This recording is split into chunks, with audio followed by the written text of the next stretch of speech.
I survived a match with Andre the Giant. He took me up in a big vertical suplex, and not only was I scared to death, I mean, my toes curled up inside my boots. But when we got down there, I learned gravity is real. And how many of those can you take? I was at somebody's house, and they were watching television. They were clicking through the channels, and I said, whoa, there's Tony Little, and look what he's doing. And when I saw that machine, the first thing that I looked at is, number one, low impact. It's gentle on the joints. And it's the gift that keeps on giving. Because no matter how often you use it, you want to use it more. You get addicted to it, really. And if I can possibly be an inspiration to others the way Tony Little has been an inspiration to me, get on the phone and get your Gazelle.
Happy Watch Along Sunday. We are back tonight. WWF Breakdown 1998. Y'all, I legit don't think I've seen this show since the night it aired. I have the original recording complete with Sunday Night Heat on video from when I ordered it that night, but it never really stood out as one of my favorite pay-per-views. So I don't recall ever going back and watching it. I might have watched the cage match, because I know there's a really good triple threat cage match on this show, but in terms of the main event and the whole Vince flipping Austin off at the end, I don't recall ever going back and watching this pay-per-view like ever. So this should be fun. This is, of course, I believe I'm doing it for you. Am I not, George Morris? Good to see you, man. I think you requested this one last week, and I said, you know what? I'll throw it up on a poll, a YouTube poll, and we'll see if it wins. But then I glanced at the card on Wikipedia. I don't remember much of it now, but when I looked last week, I was like, hey, that looks pretty good. Let's just go ahead and do breakdown. So this one, George, is for you. Thanks for being here. Thanks for that $5. I'll answer that in just 1 second. Good to see you guys. Happy Sunday. Thank you for being here. And yeah, it's going to be WWF Breakdown 98. This thing was a bitch to find on Peacock, but just go to the premium live events and just search through all of those. And eventually you'll get to Breakdown. I'm pretty sure it's down near the bottom. Now, over on Peacock, the runtime tonight for this one is 2 hours, 39 minutes, and 50 seconds. So pretty short pay-per-view here. Should be pretty good. Should be pretty fun. You guys know what to do. We'll be hitting play together in just a few minutes. Once we do that, the timer below me will start to run. And that way, in case you experience ads or interruptions or any sort of delays at all throughout the course of this thing, you can just match up your Peacock timer to the timer below me, and everybody can follow along together. That's how we do it here. Yes, Owen, Hart, and Edge is on the show. Yeah, that's right, Victor. Oh, excuse me. Took a sip of my beer right before I went live. Now I'm burping, but good to see Ian Dunn, who's joining the family again. Fox Star Killer is in here with $5. Hello, all. I'm on vacation in Albuquerque, New Mexico right now, about to head home tomorrow. Right on, man. Well, enjoy your time in Albuquerque. I have never been there.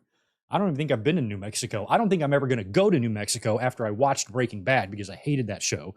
And I think I'm a little bit scared of it. But right on, Fox Star. I hope it was an awesome vacation. Anytime, no matter where you go, getting away from your own comfort zone, going away from home and just going out on an adventure, no matter where it is always very fun. New Mexico is a beautiful place from what I understand, just like Arizona is. Have fun there, man, and safe trip back tomorrow. We Are Pro Wrestling is here. What's up, dude? You watched this last night. You're doing a review on your channel this week. That's cool. Good to see JJ Leg up in here as well, Victor Colon, and my friend George Morris. Appreciate that 5. Hey, Greg, how are you doing? How is Tito? Breakdown 10 out of 10. Vader around this time, enhancement to the stars. Why was he a jobber, do you know? Wow, to be honest, I wasn't even thinking Vader was still in the company by this point. I thought he was out of there by like early 98. I didn't think he was still hanging around. So I don't remember too much about Vader in late 98. But Vader, we'll talk about him later once we see him, if we see him tonight. But Vader, you know, he just, I think the thing with Shawn in 96, you know, kind of put the skid marks on him a little bit. And then he was never able to kind of recover from that. And it was a shame. There was a lot of mistakes made with Vader, but don't know why he was reduced to being pretty much an enhancement talent or a jobber by the time he left WWE. A little bit head scratching. Victor Cologne's here. So's David Brown. So's Wilbert Reed. We got Brandon McNeil, channel member in the house. Thanks for the $2, Wilbert. What's up, Greg? Cool way to end your birthday. Happy birthday to you, Wilbert. Right on, man. I hope you're young and you're not an old fart like me. Rob Strickland, good to see you as well. We got Mohammed. We got Ray Fran, Big J. I think I got you, Mike, as well. Good to see everyone here. Go on over to your Peacock. Get your fingers ready. Get them queued up on the play button there. We have, I've got the Sunday Night Football game on as well. I believe it's Pittsburgh and Las Vegas. Is that what we got on? And how about Miami putting up 70? 70? Was Jimmy Butler out there raining threes? Like, what the fuck, man? 70 points on the Broncos. That's like a week 1 in college football. That's like the number 1 team playing a community college, like Alabama playing Potato Chip University on week 1 and beating them 70-0 or something like that. That's insane. That's numbers you don't see often in the NFL. That is nuts. By the way, I am 3-0, top of my fantasy league, first place, like all the way first place, like most points and everything. And I've got a auto draft team, so I'm kicking everybody's ass. Computer knows best. Chris Ludek, good to see you in here as well, buddy. Thanks for the 5. Hey, Greg, I also remember the cage match being good, but I don't think the cage was used as a weapon at all, which was confusing. On this show, really? I don't think they would really had any restrictions on that type of thing. I do know, I think this is the first time, the only time, that the blue bar cage was lowered from the ceiling. I'm pretty sure they had this thing connected and they lowered it instead of just setting it up. So I think it's the only time they've ever done that with the blue bar cage, to my knowledge. We Are Pro Wrestling. You might have some more information on that. Who knows? The Juliet, good to see you as well. Just in time for us to hit the play button together. I'm going to get my fingers ready. Oh, I almost shut down the whole. Ooh, that was close. I almost hit the X button on the whole OBS. All right, rock on. All right, my fingers on the timer. My fingers on the play button. I am ready if you guys are. Ready to rock? Here we go. 3, 2, 1. Play. Perfecto. Perfecto. All right. Oh, that old WWE scratch intro. Oh, Chiefs are up 41 points? Jesus. Yeah, they're beating the hell out of somebody. My opponent does have Travis Kelce, but I'm whipping him so bad it doesn't matter.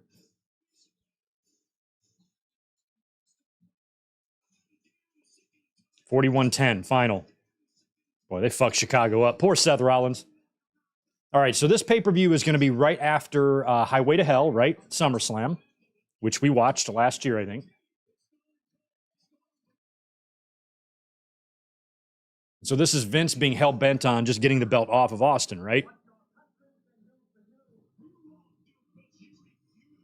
So this is a lot like the Christian Luchasaurus and Darby match we saw last night. Triple threat for the title. 2 of the 3 are technically on the same team. This would lead to these 2 pay-per-views I just don't remember very fondly, Breakdown and Judgment Day. I didn't like the Judgment Day main event where Austin was the referee. Just didn't like it. I didn't really like this either. But maybe I'll look at it through different eyes, different viewpoint all these years later than how I perceived it at the time.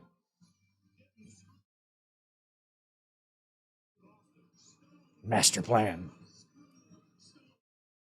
It's crazy that we weren't even a year after the screw job yet. That's just nuts. Stridex, man. WWE loved them some Stridex. All their audience was pimply faced losers like myself. So it was a good ad campaign. Good endorsement. Breakdown. See, look, the blue bar cage is hanging up there. I don't think they've ever done that before. They usually assemble it. Fucking pyro, man. 1990s WWE pyro. There was nothing like it.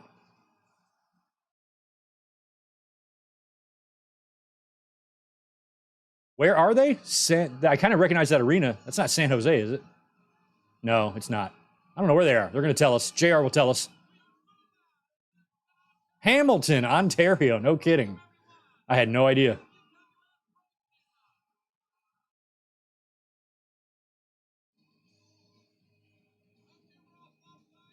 Okay, I thought they were using somebody's music. Music sounded familiar.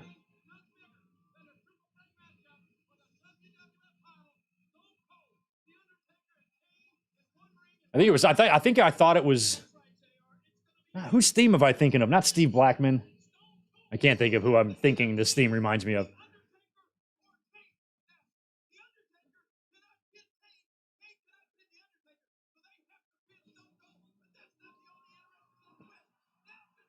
Oh yeah, Edge had just come in. That's a cool Brian Pillman poster there. The Enigma, Edge. What's he like? He's silent. He doesn't talk. This guy doesn't seem like he has any charisma, this new fella.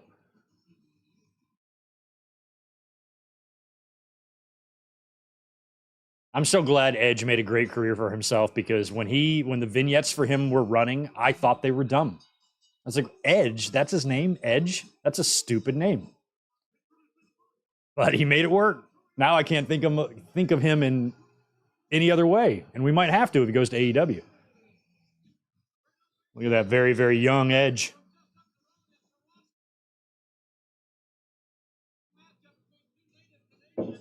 Why does Edge assume that I think I know him? Maybe I have no idea what he's like. Why does your song have to yell at me? You think you know me? I never said that. Don't go run around accusing me of shit, Edge, in your stupid song. Oh, he's wearing Maple Leafs.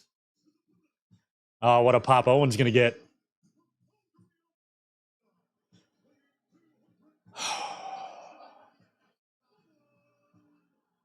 It's great to see you wearing a hockey jersey, Owen.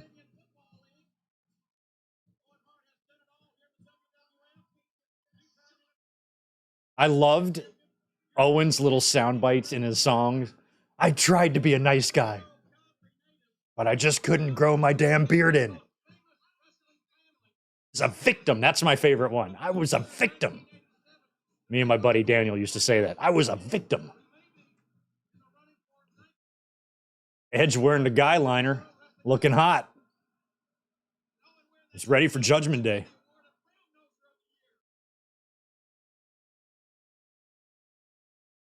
Oh, that's a Toronto Argonaut? I thought it was a Maple Leafs jersey. The fuck is an Argonaut?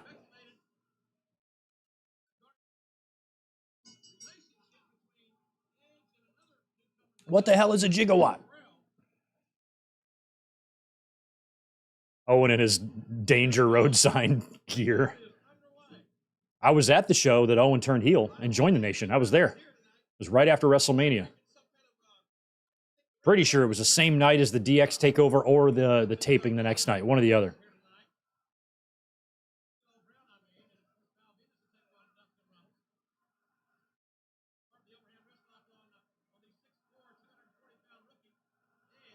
Look at Edge.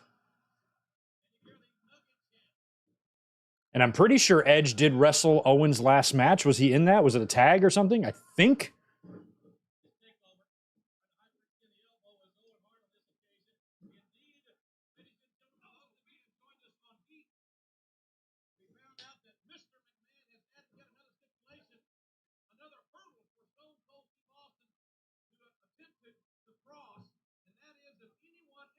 I have no idea who even wins this match. I'm guessing Edge does, but who knows?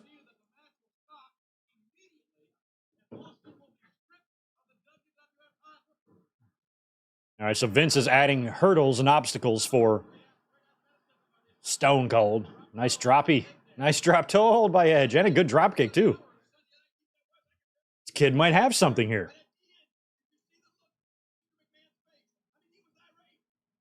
I remember being at a Raw show. I'm not sure if it was Raw. I think it was Raw. Yeah, it definitely was Raw. Because I don't even think there was SmackDown existed then.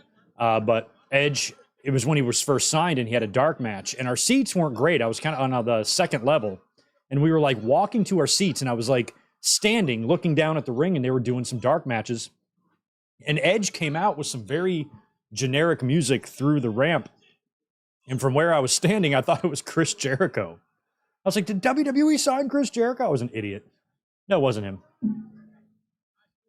Just Edge getting his dark matches in while they figure out what to name him.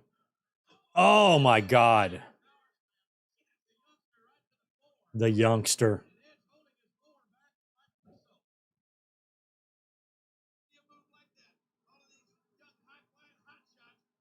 Edge is not a stupid name. I'm pretty sure if there was a kid named Edge in my school, he would have been fucked with constantly. What's your name, Edge? Oh, my God. You get beat up every day.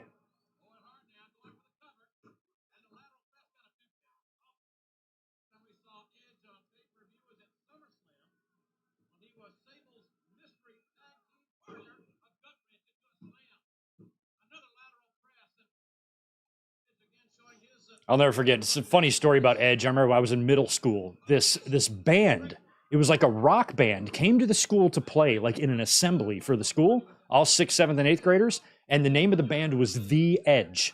And they put on a concert for the school, and they played all cover songs. They played songs we would know, pop culture songs, and we were all marking out. They were very entertaining. They were very fun. They added some comedy bits. It was great. And then after that, they were selling tickets to a live concert to be at the school like over the weekend.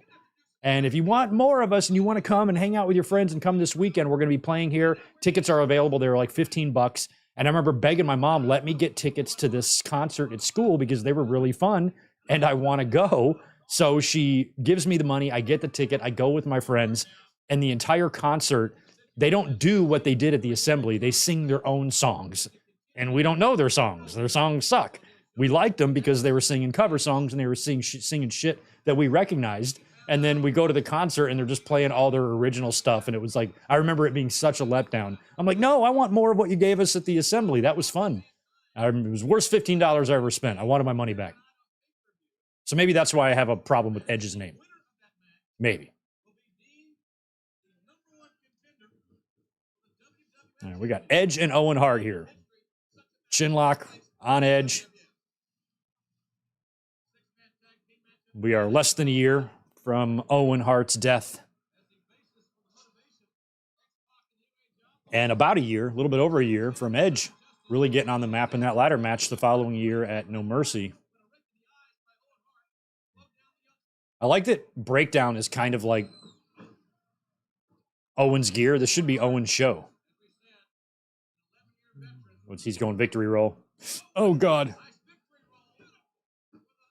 Oh, he's going to get him. Nope. I thought that might be it. Crowd seems quiet for this one. A little bit.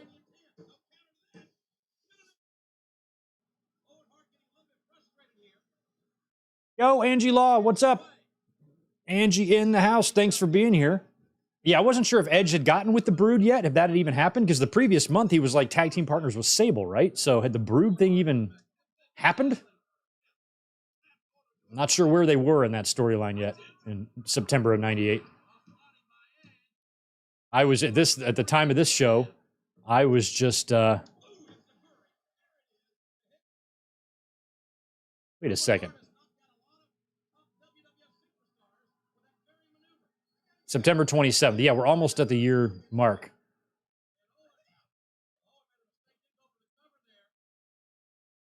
Oh. So I was just about 3 weeks past my 21st birthday. I got fucked up. I was probably still milking that hangover.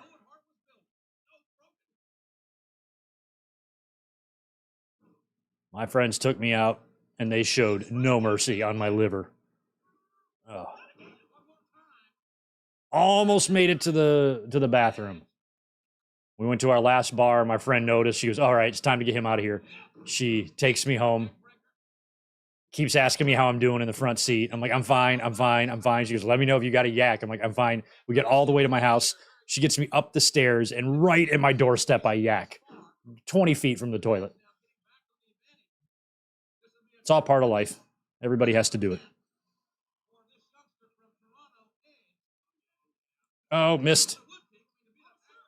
Owen, woo! Ugh. Maybe that wasn't, I don't know if that was the execution yet.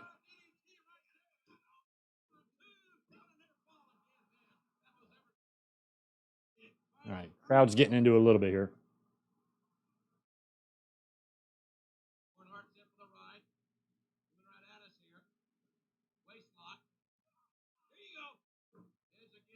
Owen, what are you waiting? Nice Northern Lights by Edge.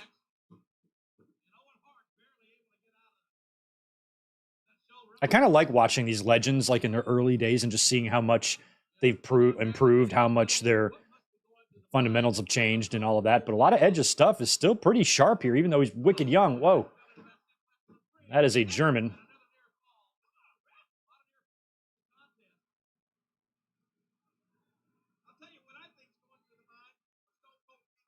A lot of wrestlers had those like flames or leaves looking things on their tights. Like Benoit had them, Jericho had them, I think Eddie had them. Everybody has like some sort of similar thing to what Edge is going on there.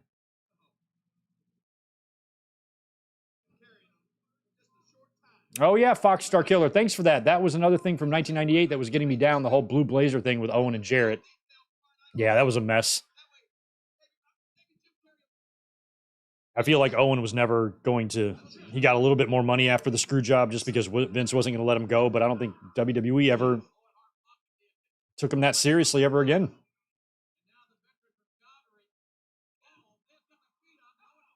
Oh, sharpshooter. Edge kicks out. Oh, rolls him up. No way. I'm kind of rooting for Owen in this. I feel like he's the. Edge is technically more of a hometown guy than Owen is, but I don't think Edge was. Oh, is this Christian? Is this Christian's debut? Who's this guy? Who's this guy? Look at him. Who's that guy? Oh, yes. Owen's going to beat him with this?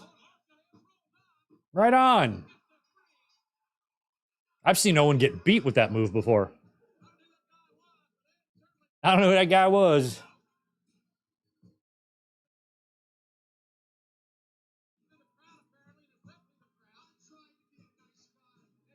And I can't remember, like, I had already known, and I'm trying to remember how I knew this.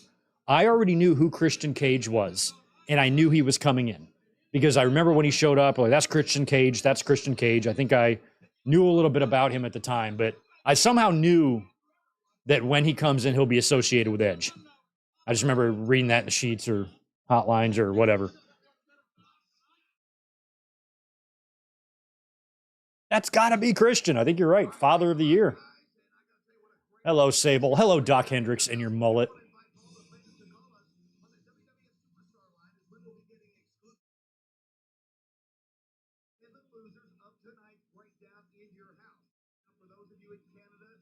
Oh, man, the phone number is no longer active. $1.69 per minute. I love that it was way more expensive in Canada. Sexy, sultry Sable.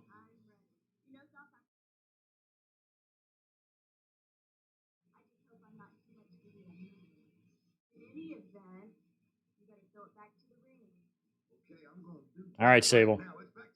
Tori Wilson's hotter.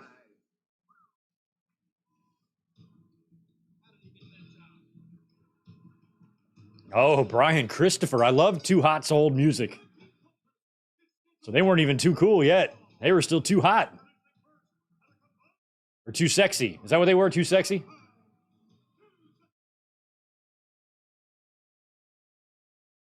Oh, too much. Not too sexy, too much. I'm like, are they too sexy or are they too hot? They're too much. I was a big fan of Christopher in the USWA. I remember thinking, I'm like, oh, WWE should get him. He's a good-looking wrestler.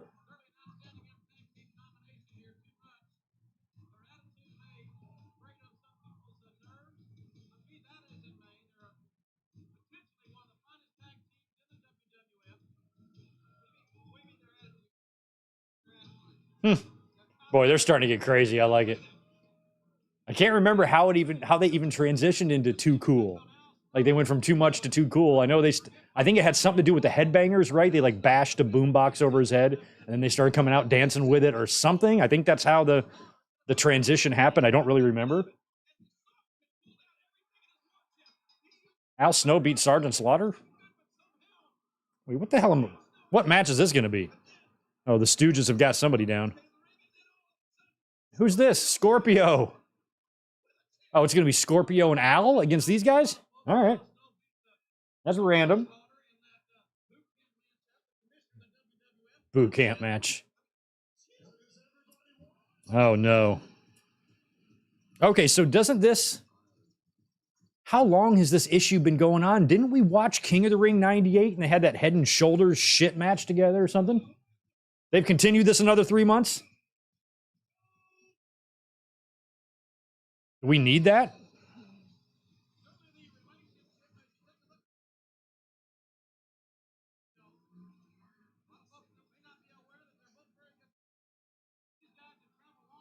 I mean, I don't really mind this tag team on paper, Al Snow and Scorpio, to be honest. Scorpio should join. They should be trios champions. Too sexy, too hot, and too cold. Too much. Triple too much.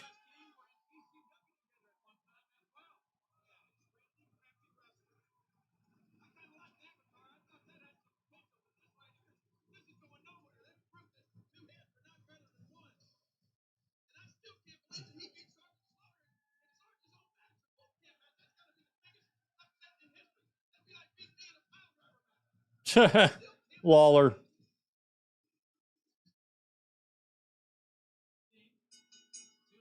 No, Muhammad, there was no title on the line with Edge and Owen Hart. It was just a straight up singles match. Edge had just come in. So, and Owen was not a champion.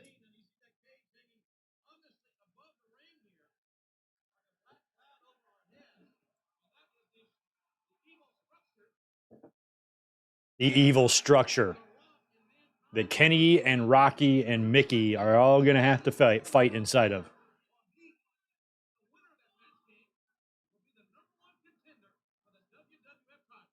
We are less than 2 years after the debut of Flash Funk, and they've already made him back into Scorpio.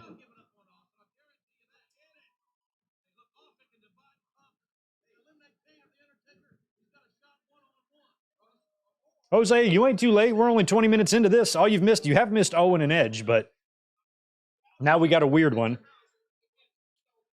Too hot, too sexy against Too Cold and Al Snow. Which of these things is not like the other? We got Too Cold, we got Stone Cold, we got Too Much, Too Hot, Too Sexy.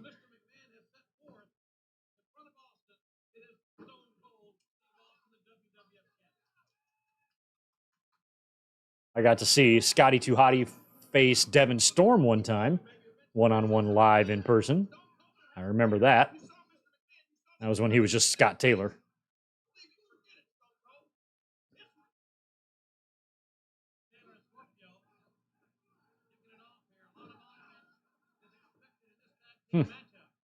Oh, nice. Spinning heel. That was really good.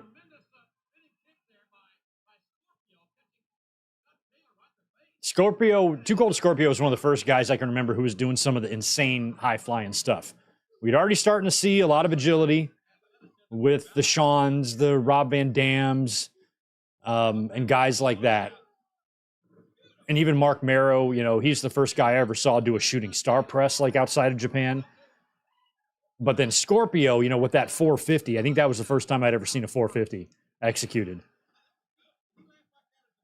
Now every wrestler can do one, but back then it was like pretty incredible to see one of those.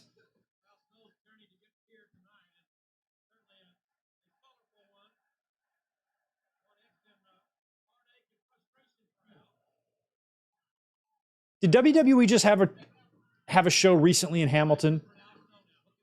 Wasn't there one recently? Because I'm looking up in the upper deck and I see those like rails. And I swear I remember asking a question about that on Twitter, like within the last couple of months. Like, what's going on with the rails? Is it just really steep?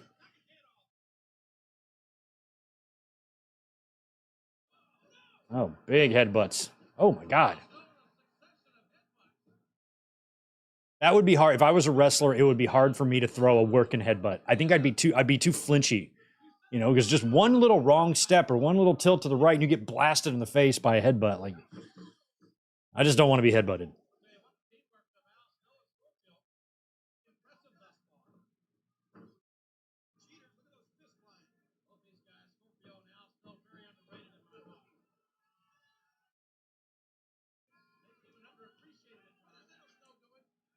Al's got what head? No, he's got a chair.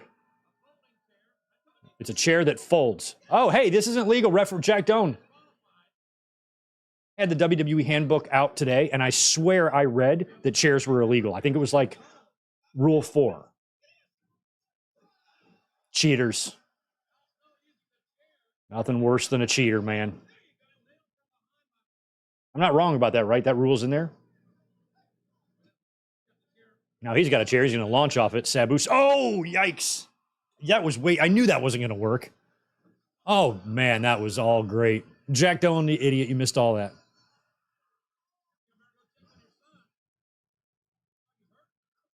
I got a Jack Doan memory. It's one of my favorites. Oh, my God. Scotty just got his head taken off.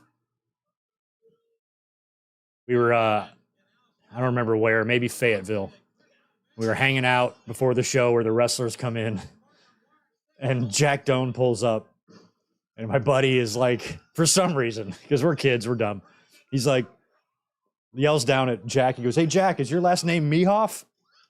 And he, without even hesitation, oh, big splash. He looks right up at him and he goes, "Yeah, your mom jacked Mehoff last night." And it got like a pop from all the fans. And my buddy looks at me, he goes, "I kind of asked for that one." I'm like, "Yeah, you did." But it was funny. Props to Jack Doan for the comeback.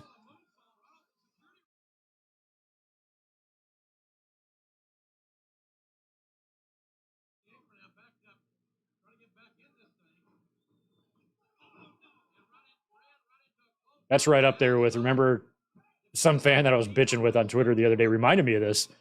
And I actually agreed with him. I'm like, oh, I do remember that. It was when Everrise got released, and I'm like, AEW would never sign those guys. And not 5 seconds later, we like get the news that 2.0 is debuted in AEW or whatever, or being signed. And I'm like, oh, egg on face. Ooh.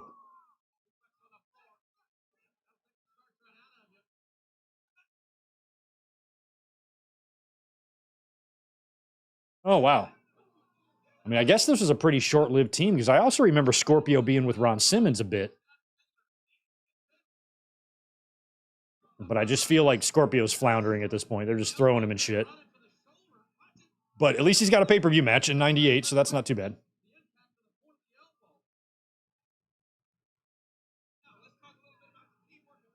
Like, I'm curious in 1998, like, what do you think these four men's payout was for this match?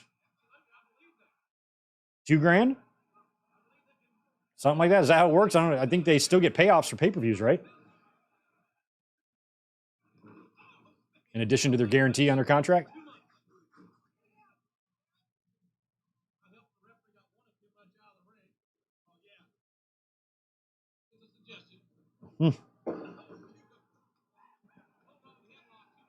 Just a fuck sign in the audience. Fans will just put anything on a sign. I know, I did.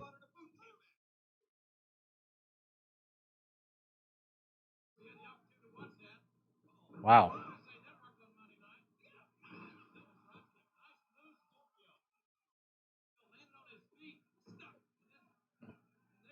I had a show. I went to a house show the following month, sat right in the front row in Charlotte. It was when Austin was fired, but he was still on the show. I sat right next to John Boy and Billy from the radio. Oh my God. He's using that head pretty good here. Eating head. Well, I will say this for this match. It's better than the Head and Shoulders match from King of the Ring. Boner 369. That's nice.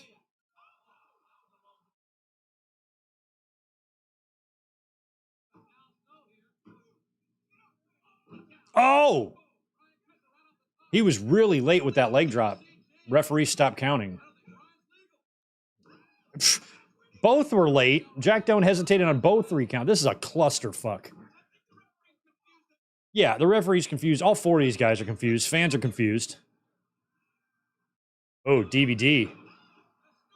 Snowplow, excuse me. And that's it. Game over. He wasn't legal. Who knows who was legal, Lawler? Ha! Jose just had a piece of fried chicken and some coleslaw from KFC, and I'm hyped for the stream. I had a lunch similar to yours. I didn't have KFC, but I had a Cane's, Raising Cane's. I got like 4 strips and some slaw and fries and a piece of bread. Ate the shit out of it. I don't know why there's a Chota 316 sign.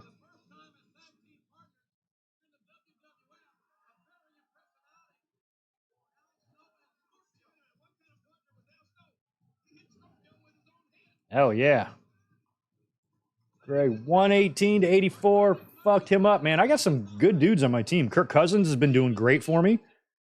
I got 24 points out of Matt Gay for kicker.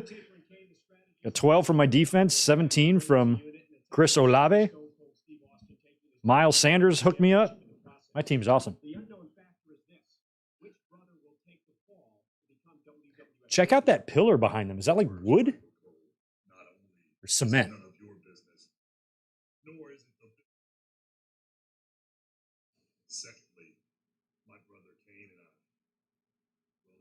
Look at Kane's taller. Oh. We're 1 week shy of the year anniversary of Kane's debut, and they're already together. What you're going to see is the total annihilation of one Steve Austin. I remember Undertaker felt like he was getting weird to me. Like things were starting to get blurred. You know, once he started like aligning himself with Kane, I wasn't sure if I liked it or not.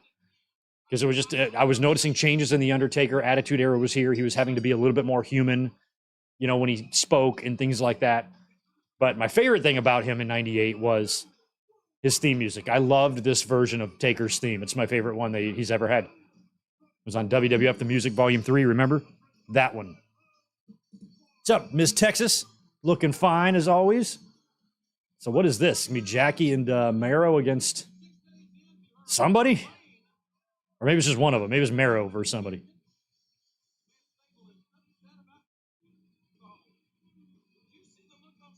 Jacqueline. Hey, Sable. I remember she used to always say that.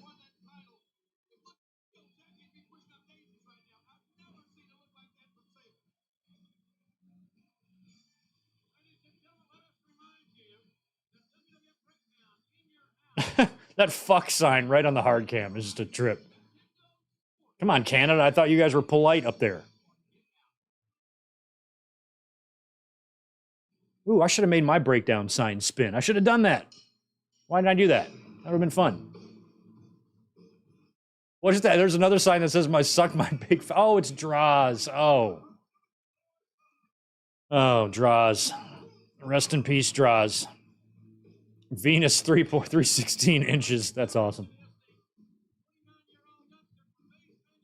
29. It was about exactly 1 year later. 1 year and 1 week later, Draws' accident would happen.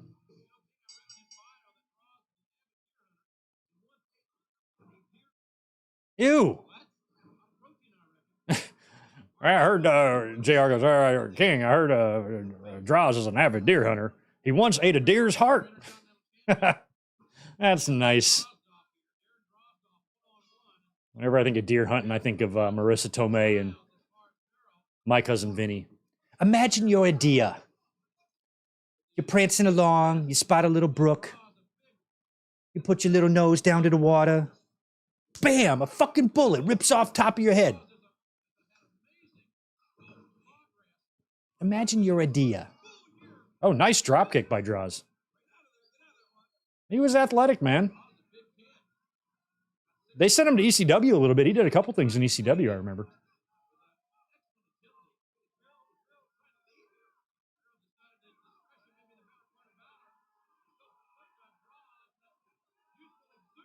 Youthful exuberance.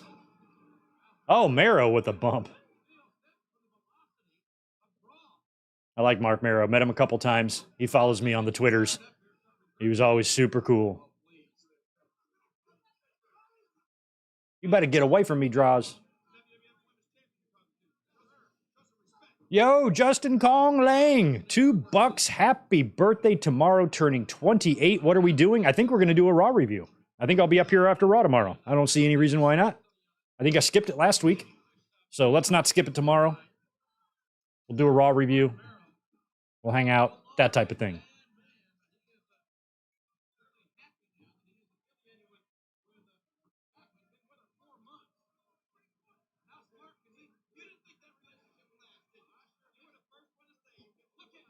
Oh, Jackie slap Draws.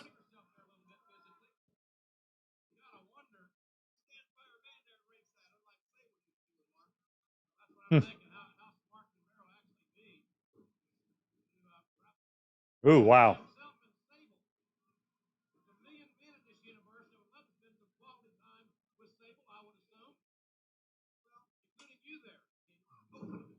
It was an okay clothesline.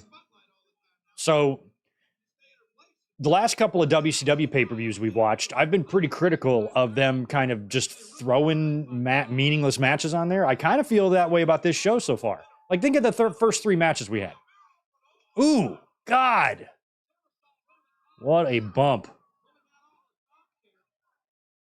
Like, Owen and Edge at least had something going on because he had Christian kind of debuting at the end of that. But what the hell was that last match about?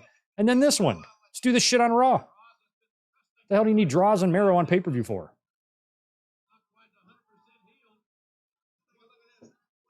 What did he say? 100% heel? Oh, maybe he meant actual heel. God, that was... Mero would always do that somersault bump, but Draws took it a little funny.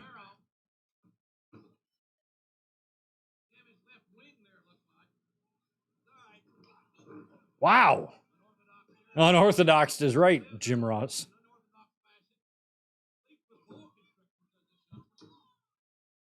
Sleeps with boa constrictors.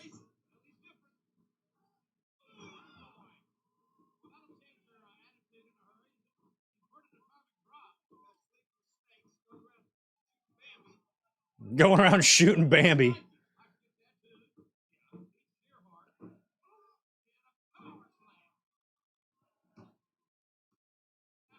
Hey, ref. Are you blind? Jimmy Corderas? Foot was on the rope. Jacqueline didn't do nothing. Leave Jacqueline alone.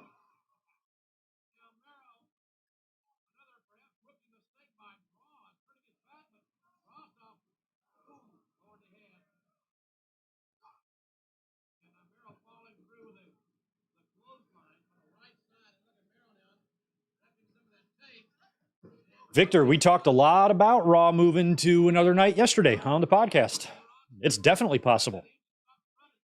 And I would start entertaining that thought because the fact that the stock price dropped and shareholders were expecting a bigger deal for SmackDown makes me think they might be searching for that bigger deal for Raw. Ugh. To make up for any distance. She just nailed him with what, a high heel shoe? Upside the head? Oh, that was bad. Is he going to go for the thing? He's way too close. Draws needs to roll over. Oh, he's going to go. Is he going to try to shooting star him here? He's too close. No. Oh, my God. That boy's lucky. I said, he's way too close to the ropes. If he hits that, his feet are going to hit the top rope coming down. I think they did, but he landed the move. Draws needed to be a foot or two or into the ring area than that close to the turnbuckle.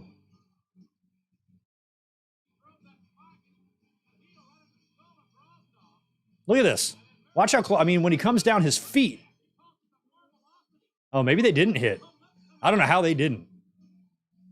Just felt like he was way too close to the turnbuckles for the Marvelocity.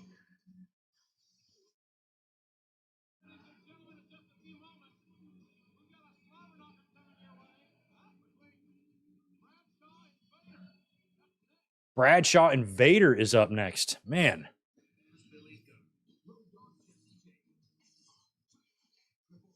The DX. I guess Triple H is technically Intercontinental Champion right now, right? What happens to that IC? Kenny wins it. I don't know when Kenny wins it, but I feel like he might be champion soon. Look at that. Down where? Down here. Oh, my God. That shirt I never did have. The only DX shirt I had was the original silver gray looking DX shirt. It's Vader time.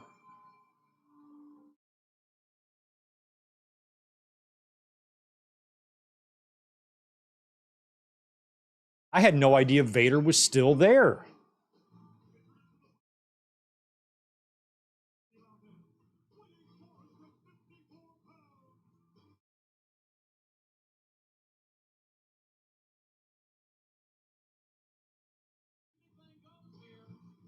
Like, the man they call Vader, who's they? Aren't we they? So shouldn't it be the man we call Vader? I don't get the nickname. Like, at least in WCW, they didn't say the man they call Sting. They say the man called Sting. The man they call Vader? Who, two people? Like Jim and Steven call him Vader, nobody else? Stupid nickname. Or stupid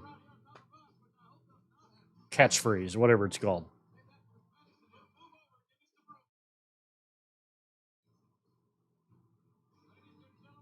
This is Vader's last WWF pay-per-view match. Okay, thank you for that. Okay, so it would be the next month. Thanks for that, We Are Pro Wrestling, because I know Shamrock's in that cage match later, and I didn't think he was IC champ yet, so it'll be the next month. They do that little tournament or something? I came here to fight him. Look, it's somebody, two people I've been blocked by on Twitter. I can't stand JBL. There's nothing at all likable about him. He's a fucking douchebag. He's way too openly country for me. And he's got a really, really dumb face.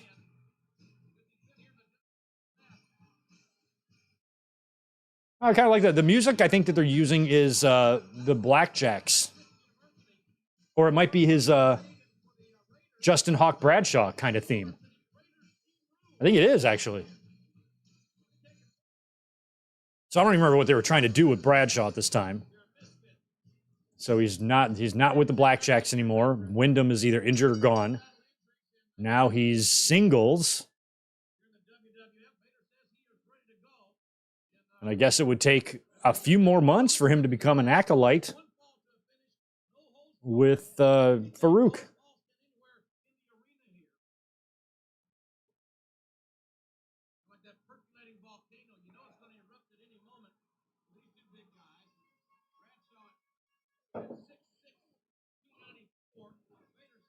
Yeah, I didn't mind this Bradshaw theme, actually. I kind of liked it. 7-0 Las Vegas Raiders lead. Still feels weird to say Las Vegas Raiders.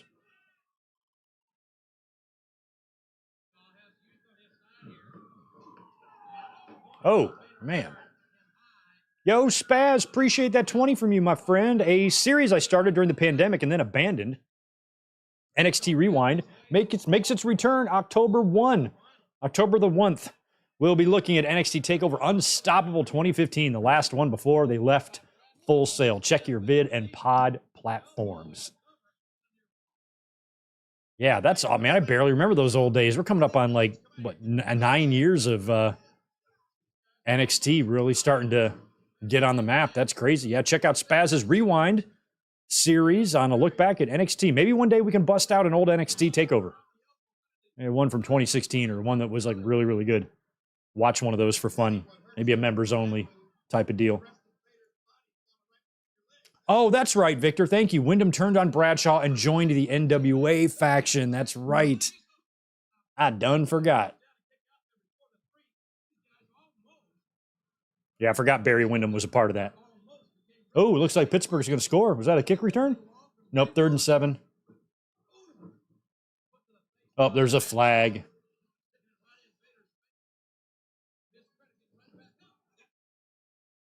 There hasn't been a match so far that's meant anything. These first 4 matches, I didn't need. But they gave them to us. Ooh, big clothesline knocking down Vader.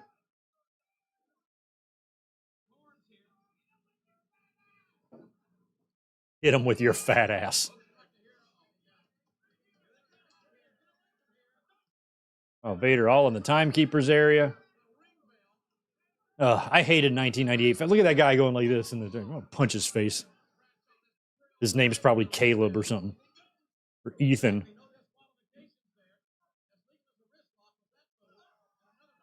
Or Greg. You know, something stupid.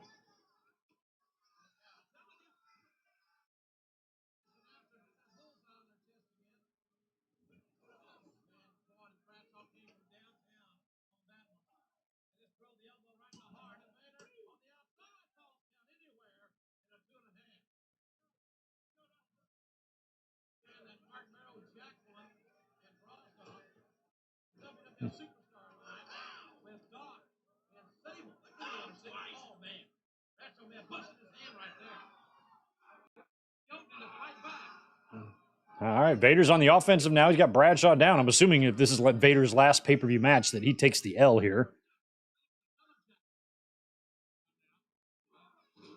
Oh.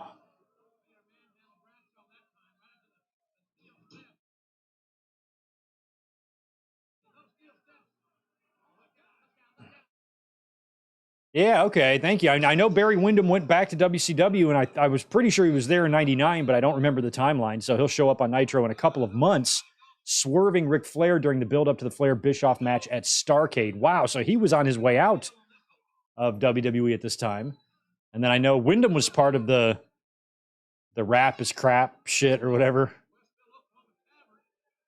I always thought, I thought the West Texas rednecks were funny, but I always thought it was a way to be passively aggressively racist, by singing about how bad rap sucks and stuff. Like, part of me just felt like in their demeanor and their vibe that they enjoyed singing about that stuff. It was just a hunch.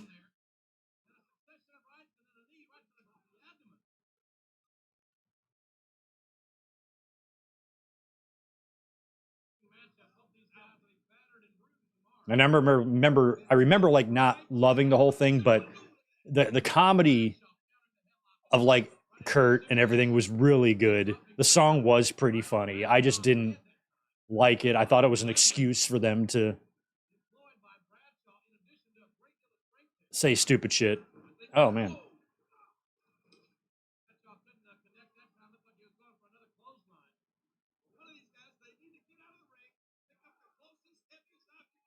Yeah, Rap and Scrap, it was a pretty good song. Or not a good song, but a funny song. I did get a kick out of it. They did make it pretty entertaining.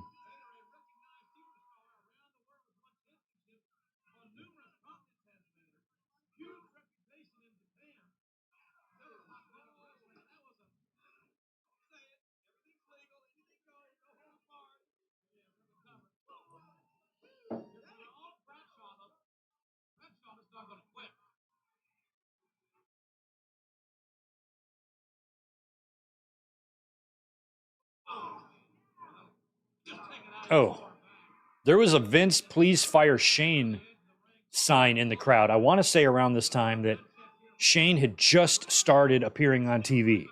I think he was sitting in on commentary sometimes, right? And then he would wind up being a part of the Austin angle, like helping rehire him after the firing and carrying into Survivor Series and all that. So he must have already made some appearances on TV for a fan to bring that sign. Probably one of the smallest Trons they've ever had for WWE pay-per-view. Look how small that is. Oh, God damn. Big splash. That'll make your liver quiver. For sure.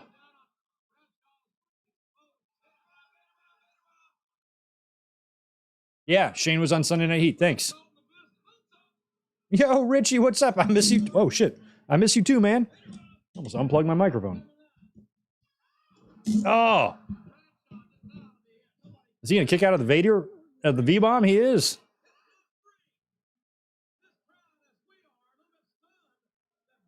I didn't goof up my microphone, did I? Nope, I'm good. Okay.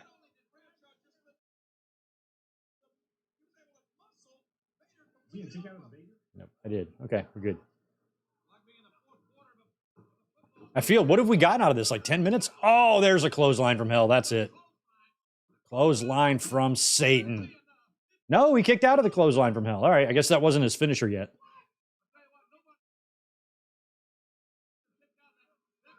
I've never seen anybody but Vader kick out of that. Here's another one. Wow. That's got to be it. I was going to get him one more. 3 clothesline from hells. Is it clotheslines from hell or clothesline from hells? Oh, and a neck breaker. Never mind. That's it.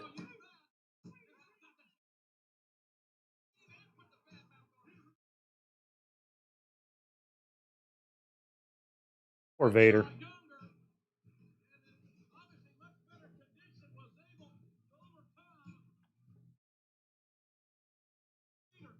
Forgot to shout out Timmy White.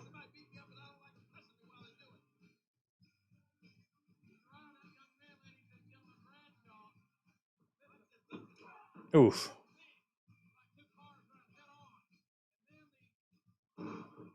You know what's weird? Like, this theme of the Blackjacks, like, if I closed my eyes and thought of Brian Pillman coming out to that theme, I think it would fit.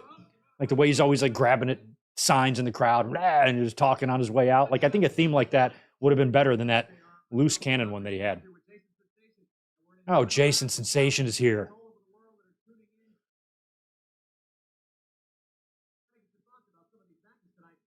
This kid turned out to have some mental problems or something. I hope he's doing all right.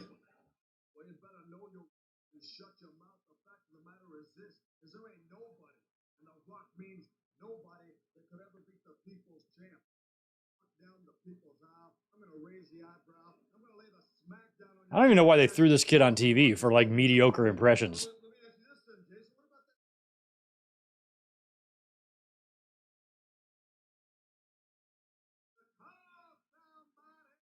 Look at Kevin Kelly, young Kevin Kelly.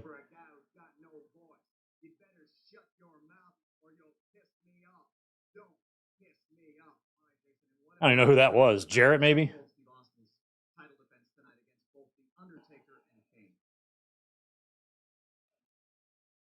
Die, die, die.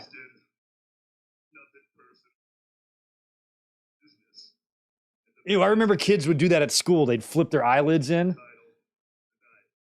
Ew, I forgot about that weird behavior.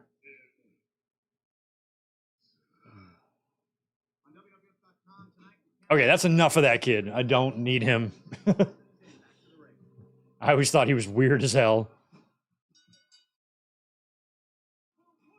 The first time I ever saw Jason Sensation wasn't when he did the DX parody. It was in Wrestling with Shadows. He was featured in that. He's still from Helsinki, Illinois, or what's going on here? I can't do the head thing. It hurts my neck. I can't do the D-Lo head thing. Oh, maybe he's going to face X-Pac or Val Venis or something.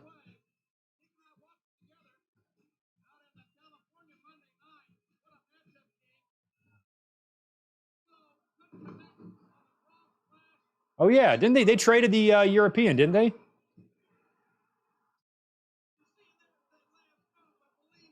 Okay, so X-Pac won the European title there. I'm wondering if he loses it back here. He probably does. He's no longer the champ of Europe. It's very sad. Can't do it. Hurts. I know, he's a CPA. Jim Ross would always say that he's a CPA.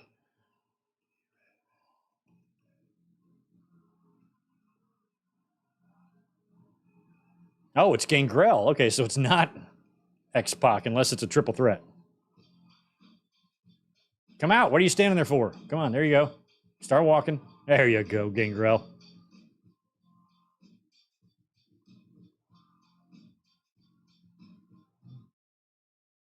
A great theme song he had. There's a strange son of a gun right here.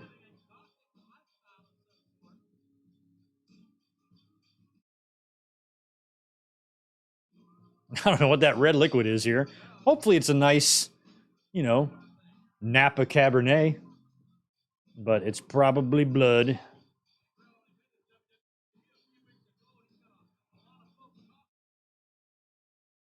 Yeah, we're getting Gangrel's awesome entrance and D'Lo's chest protector all in one match here.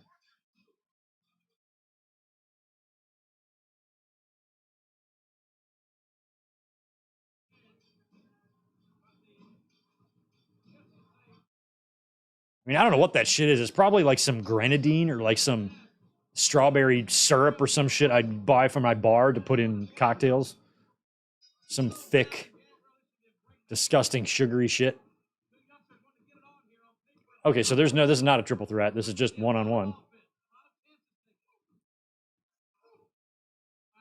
I mean, Gangrel was good. Watch if he does a reversal here. Maybe they'll do it here. If they do like an Irish whip and he reverses it, I always like the little hop that Gangrel would do on a rope reversal. Watch, he'll do it here. Watch. Nope. Watch for the reversal. It'll happen at some point.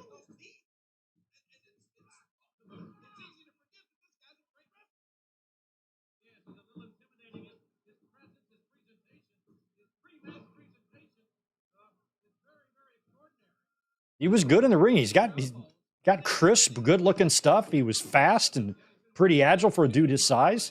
He wasn't flippy, but he was very just good and crisp in the ring.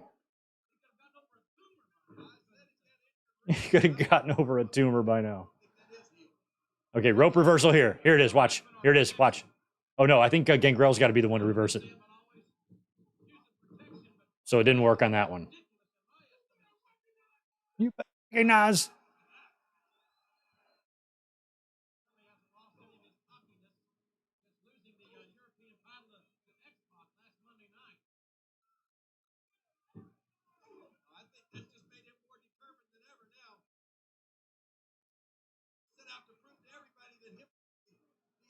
I mean, the fact that he lost the belt on Raw, this is like another match. I'm like, okay, does this need to be on pay-per-view? Like 5 matches in now, and none of them meant anything. But at least I like these two guys.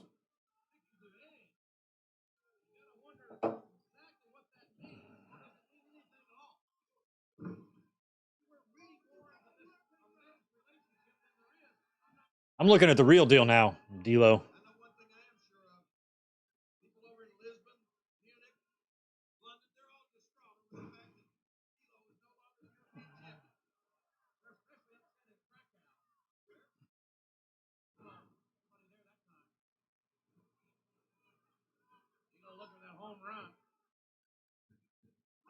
Oh, low blow.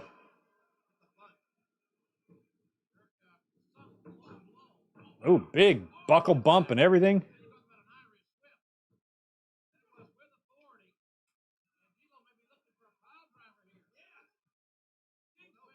Oh, that is the move that injures Draws.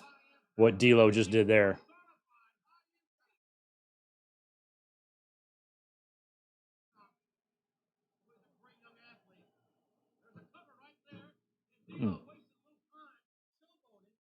Yeah, he did. She climbed all the way up to the top rope to Showboat.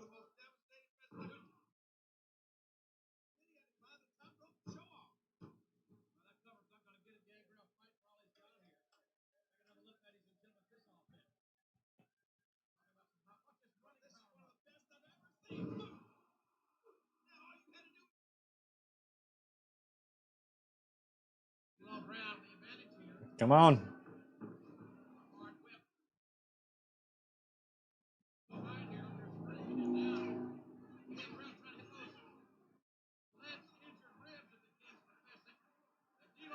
Oh, I guess he was going for a DDT.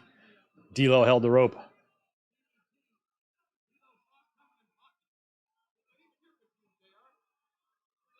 Some of these signs in the crowd, my God. I thought Canadians were better than us. I guess not. They're the same.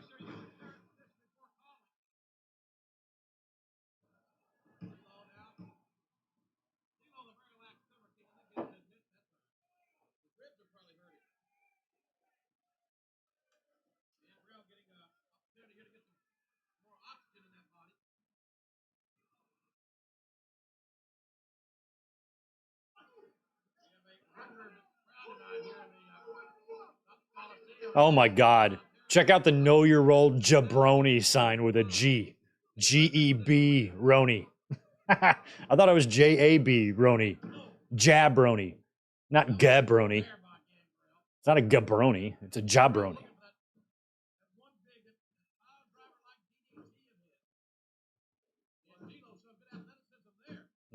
It's like how some fans would, at the early Austin days, they would bring a sign like that says 100% whip ass, like WHIP, like whipped potatoes.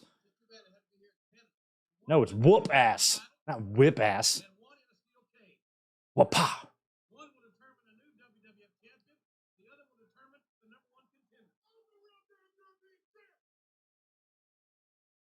I already forgot it, D'Lo. So, too bad.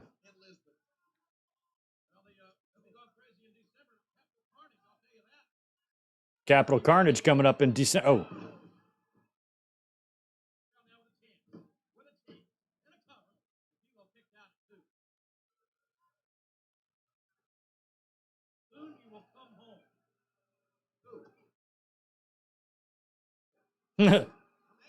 Soon you will come home. Who? I'm just thinking about what Gangrel said. So this must be when Gangrel is forming the brood.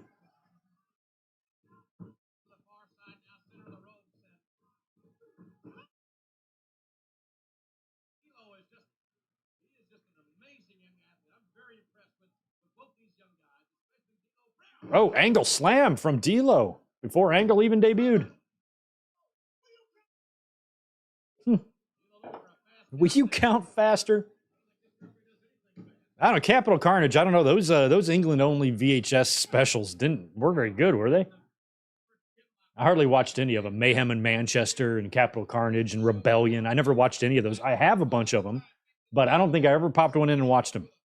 Because nothing ever happened. They were just for the audience. They didn't really further any storylines. Maybe sometimes, but I think the only time it ever did was on that first one, that one night only where Sean beat Davey. But after that, those other ones, I don't think any belts changed hands, and if they were pretty minor. That's from what I remember anyway.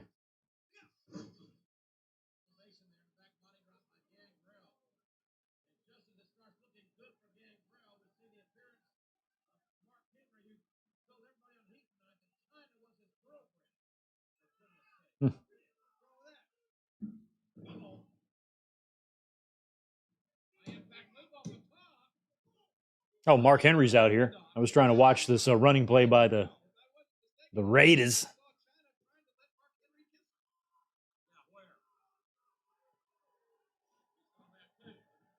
Oh, wow. Henry pulled down the ropes. Oh, it was like Edge or Christian going to come out and help out here? Oh.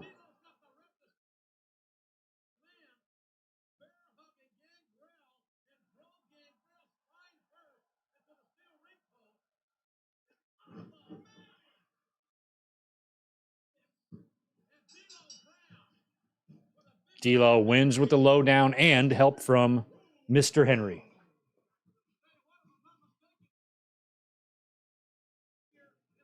Oh, that's Gangrel's first loss. Wow, D'Lo beat him first. I am out of a cold one. I'm going to go get a new one. I'll be right back. Oh, he's drinking the blood. He's going to go spit it on him or something. Yep. He's going to go mist him in the face.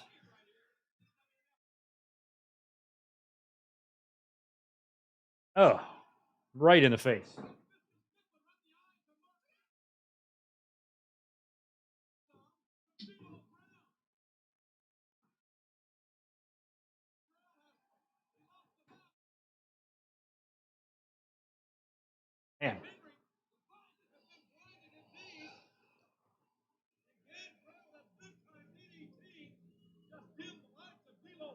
Hey, dim D-Lo's lights.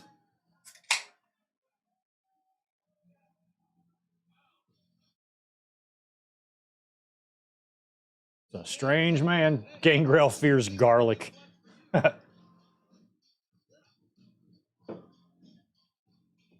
That's another thing I wouldn't want to do. Not only would I not want to take headbutts if I was a wrestler, I wouldn't want to get shit spit in my face. If I was like a WWE wrestler when like Carlito was there and they're like, you're going to go out and get an apple spit in your face, I'm like, the hell I am. I refuse. That's disgusting. Okay, cage match is next. That's good. Finally, a match that means something. Rock's kind of a babyface here, right? Sort of.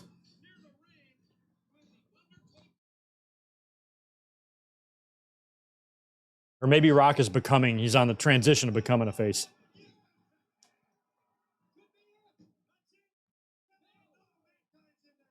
Oh, yeah, there's, you can hear Shane on commentary.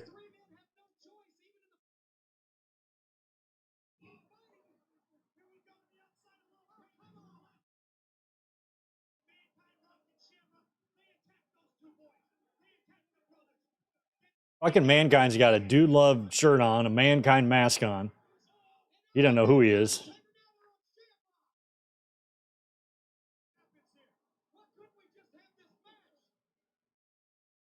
So was Shane and Cornette doing commentary on Raw? Where the hell was Lawler and Ross?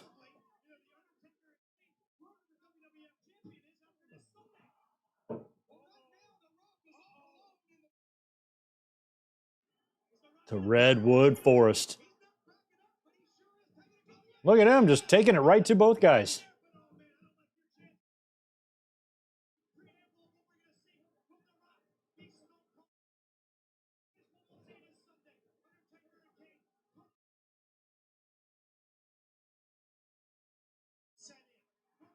Ooh.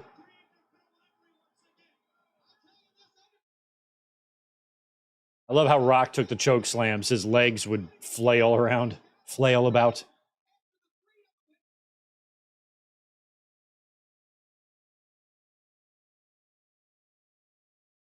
Weird seeing Vince kind of young, isn't it? Dude was only 53 years old. He's only 7 years older than I am right now. That's crazy. Now he's an old piece of shit. Here they come, lowering the blue bar cage. That's a first.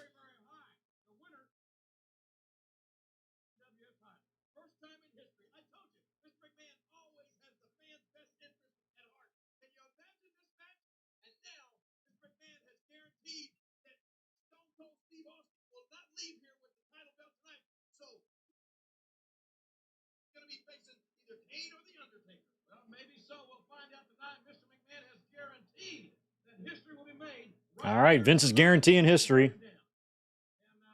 He definitely had a history making last image of the pay-per-view. I remember that.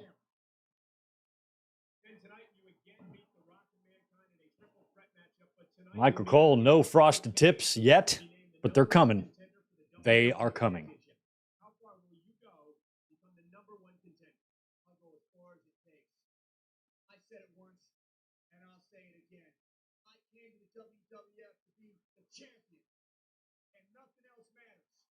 And nothing else matters.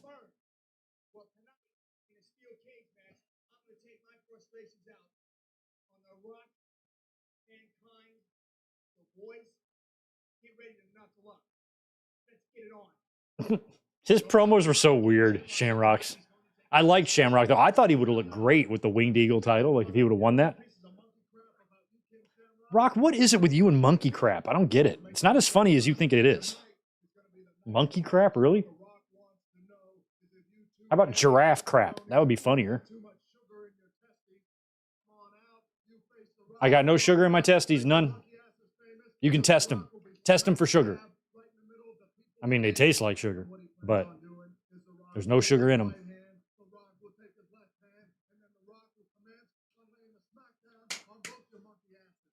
Monkey asses, monkey crap, you're obsessed, Rock. You have a problem.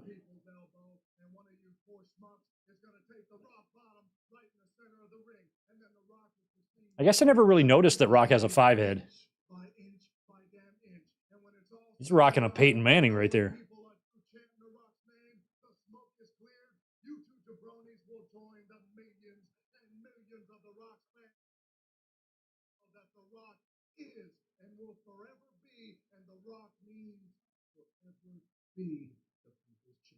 The People's Champ. You were getting over. Kevin Kelly trying to rock the good mic work goatee. Get the fuck out of here.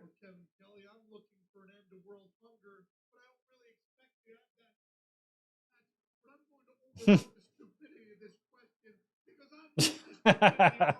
going to overlook the stupidity of this question.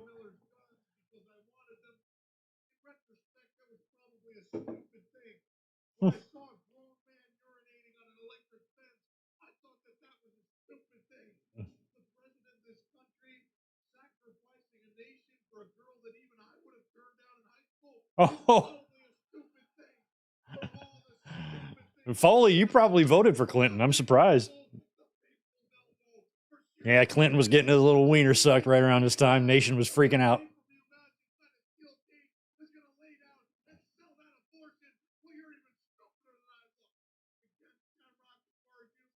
I asked Chat GDP if it knew who I was, and it says that me and Monica Lewinsky are friends. I don't know how it got that, but sugar-coated testes, is that a new breakfast cereal? I forgot about that line. Yeah, so anyway, artificial intelligence thinks that me and Monica Lewinsky go way back for some reason. I don't know why. I do like her, though.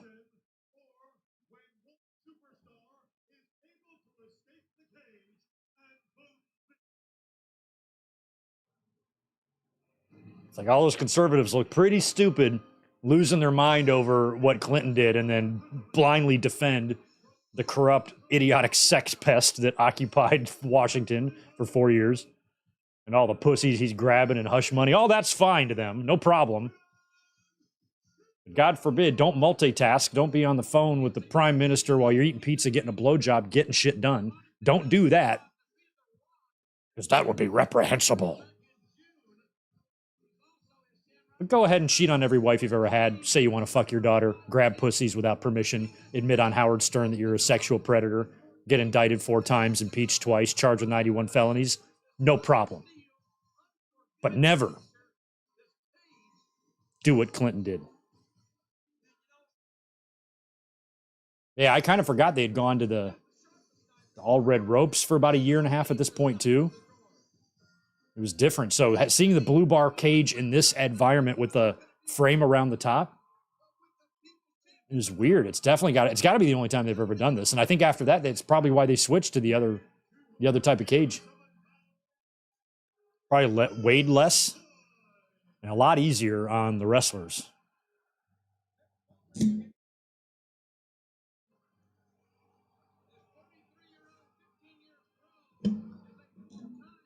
Oh, it was a great source of comedic material, Bill Clinton's situation, for everybody.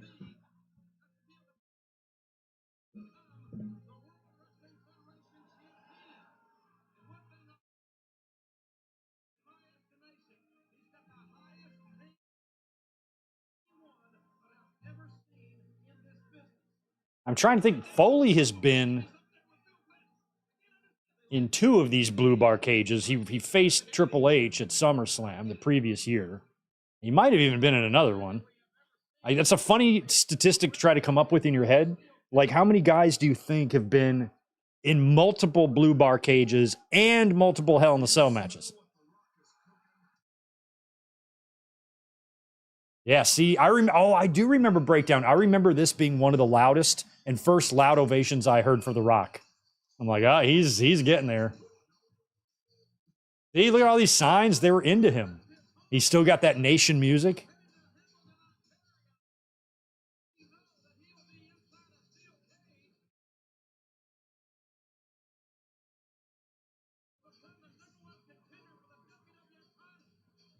Oh, so this is a number 1 contenders match. Yeah, how do they work that? I don't even know who wins this. Maybe The Rock does. But the title wouldn't even be crowned until Survivor Series, which The Rock would win. So if The Rock wins this, does this mean he's a number 1 contender for himself? Does that work, y'all? Remind me. Yeah, this is Rock's Volume 3 music. You're right. At least I think you're right.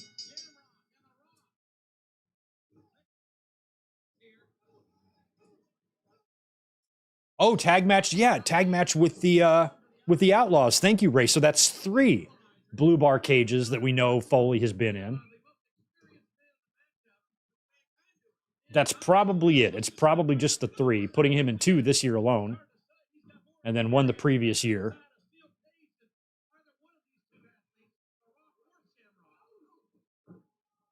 Yeah, I think that's it. Those 3.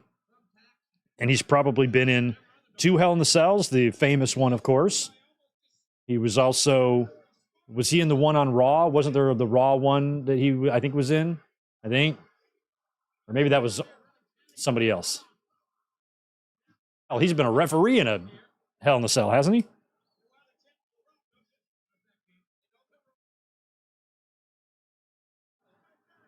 I don't think The Undertaker has ever been in a blue bar cage match. I feel like he would have had to be in the 90s or something, in the early 90s, but maybe not.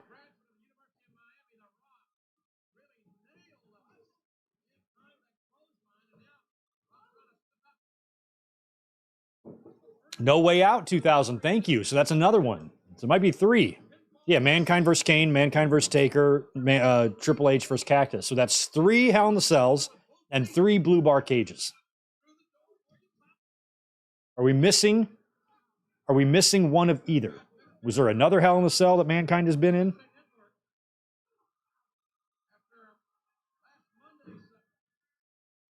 I don't even remember seeing Shawn in one of these cage matches unless he wrestled. Oh, yes, I do. I think he might have wrestled Brett in one and stuff like on a Coliseum video or something, but I don't think like anything on pay-per-view. Triple H has only been in 1 blue bar cage with Mankind, to the best of my recollection. But he's been in a bunch of Hell in the Cells, too.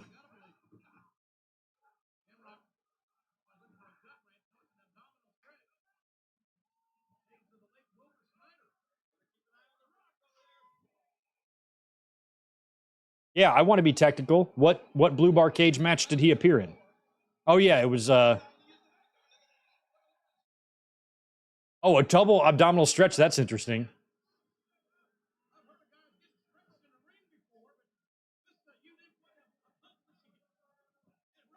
But I feel like in in 92 or 91 or 90 or something, or 93, there would have been like a Yoko and Undertaker or Warrior and Undertaker cage match, like on the live event circuit, or maybe one filmed for videotape, but nothing on TV or pay-per-view. So I'm not totally sure how accurate we are on that, but okay, the Rock would be number 1 contender, but then they invalidated the status with the Deadly Game tournament and put him in that tournament. Okay. Because I thought he like qualified to get in the tournament or something. I don't remember. Or he beat somebody. He beat Vince or something like that, I thought.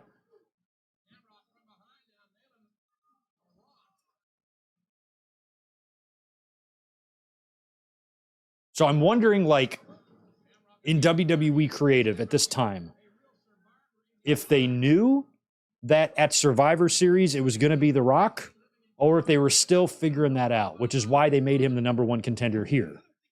I don't know. I wonder if they had the tournament in mind yet. Like, did they know they were going to do the finish here? And then did they know they were going to do it, what they were going to do at Judgment Day with the firing of Austin and the holding up of the title in the tournament? Were those plans in place here? I would hope in 98 they were, but they might have still been kind of just going with the flow. We don't know.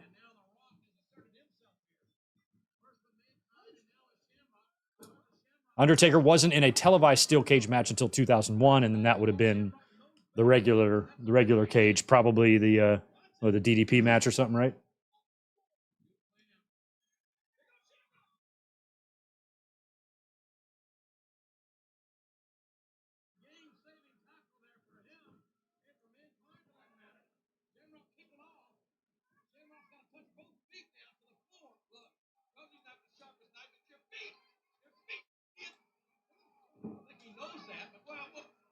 Oh, come on, get Kenny. I don't like the escape the cage rule.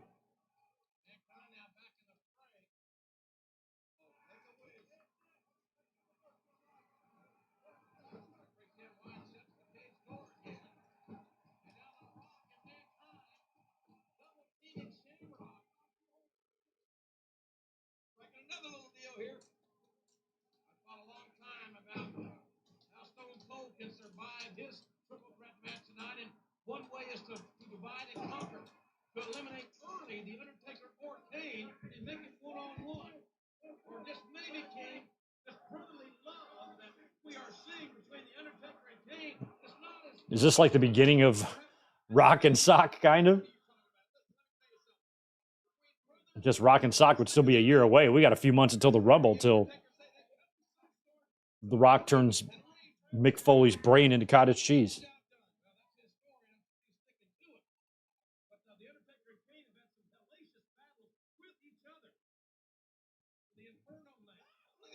Hmm. Yeah, I was there.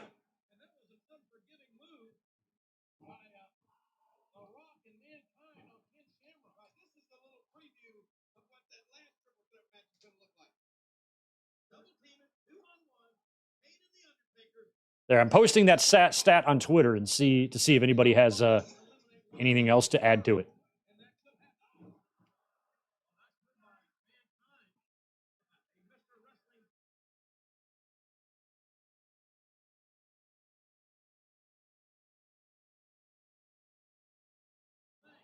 Hmm.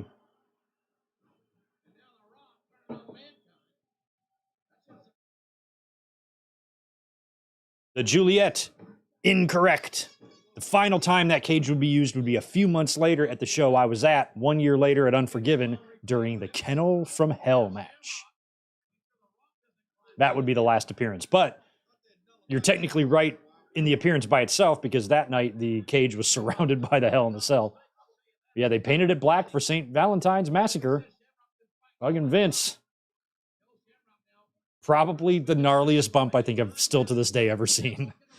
It was taken by Vince McMahon. It's crazy. That would have killed me.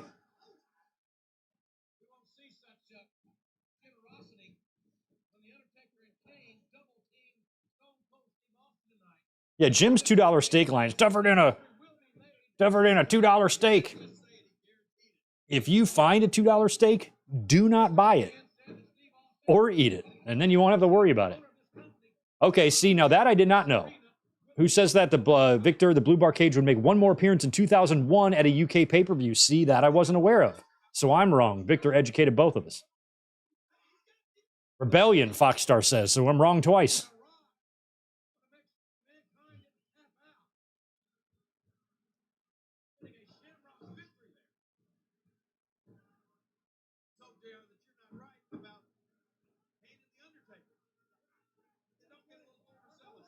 Ooh, nice.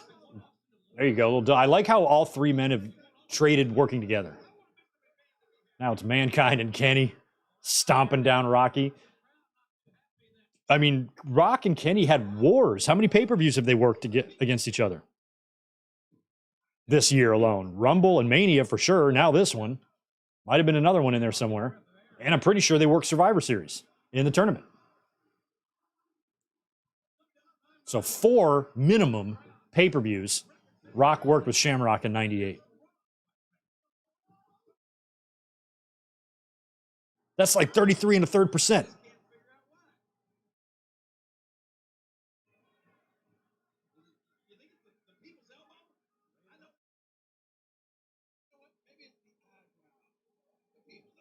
We got 10-7 game Pittsburgh on the move. Completion, probably out of bounds. Nope, caught. I loved how Mick would make noises when he would like deliver offense or drop an elbow. It's one of my favorite things. Like every time he'd kick somebody, he's like, "Da." Mick is just a disheveled mess. He's got the Mankind trunks from his 96 outfit, a Do Love shirt from 97, the Mankind shirt and tie from 98. So he's got each year represented here.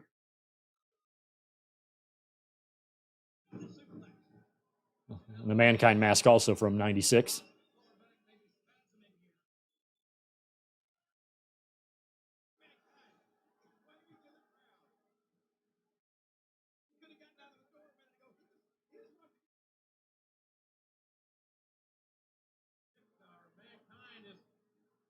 Mankind, I think, every bit as much as The Undertaker. You know how people say, like, the only person that could have made the Undertaker character work was Mark Calloway, right? Same can be true for Foley.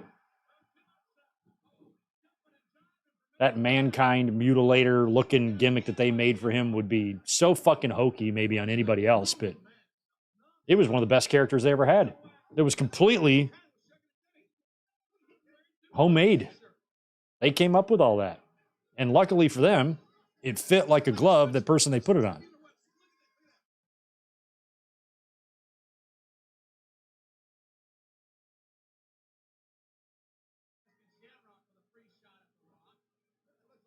I mean, you put the Mankind gimmick on Gangrel, I don't know.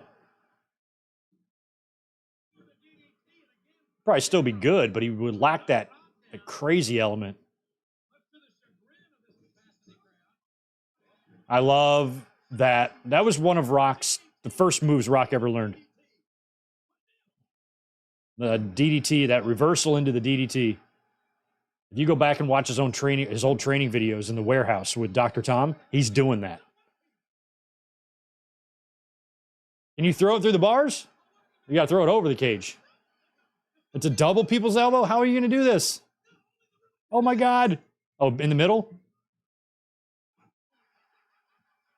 Surprised that could have gone worse. Crowd loved it. Look at the crowd. Is he just going to crawl right out? I hope so. No, he won't escape this way. Somebody will catch him. Kenny will catch him. Look at it. Listen to the crowd. He was getting so over.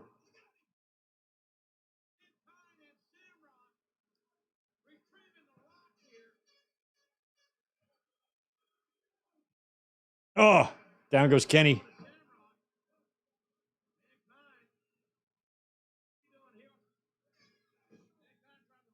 Oh.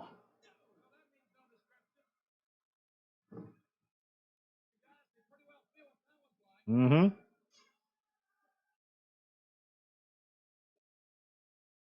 God, those idiots in the front row, they want to slap them all.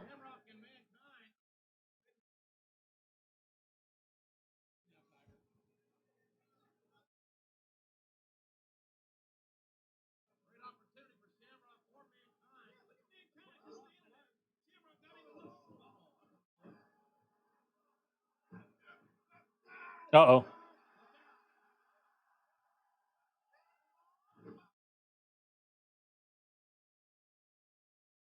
Oh.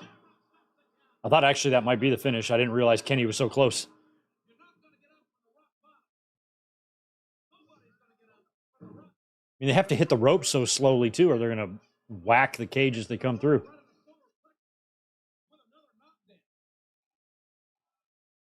I can't believe they busted out the blue bar in 2001 for Edge and Christian. That's unbelievable. That's a fact I never knew before. Never knew that one.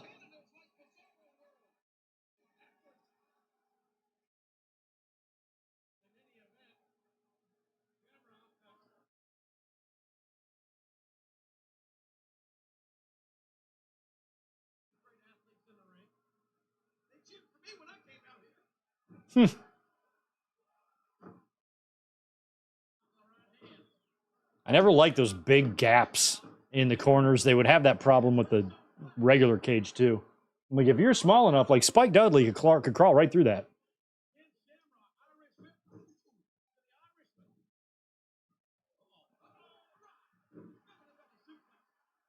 And I bet you, like, Miss Jacqueline or somebody like that could crawl through one of those holes. You know that CJ Perry definitely could because, you know, she's flexible. Don't tap. Nope. Mankind makes the save. The crowd loves it.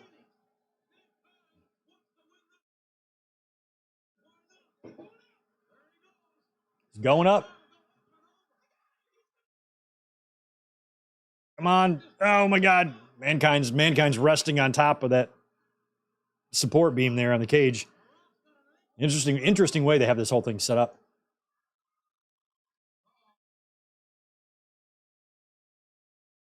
I feel like we're going to get a suplex. What are they going to do to Mick? I mean, this is only, what, 3 months removed from the Hell in the Cell that almost killed him.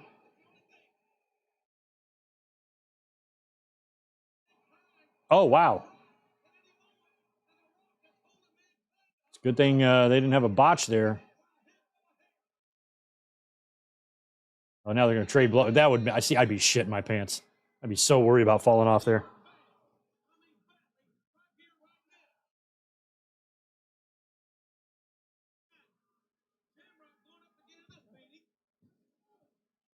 Kicking Shammy down. There. Oh. Oof. That was a rough landing by Kenny. Oh, no. Is Foley going to go for a...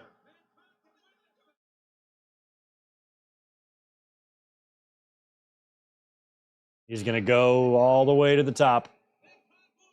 I mean, at least they have something to hang on to now. They have the cables and shit. Oh, my God. Oh, my God. Oh, my God.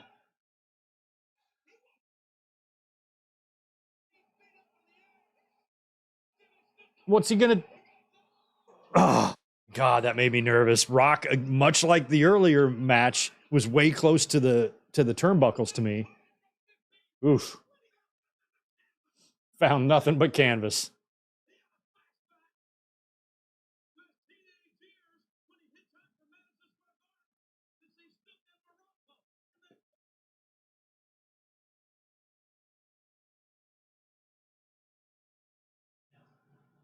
Oof.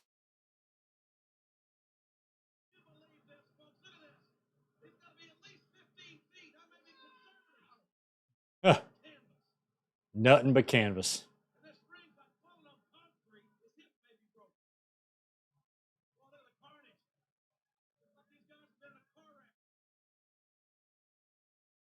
Oh, Rock's busted open. I don't know how that managed to happen. All right, Rocky. Little busted head. Spaz has got 10 in here for us. Does it ever blow your mind that some kid one day is going to turn on SmackDown, see Cena and The Rock, and think, why are those guys from the Fast and Furious in a wrestling ring? I know. There's probably kids that are already doing that. Especially with Rock. Why is the Tooth Fairy in the ring? I don't know, Jimmy. Oh, man. Kenny's got a chair.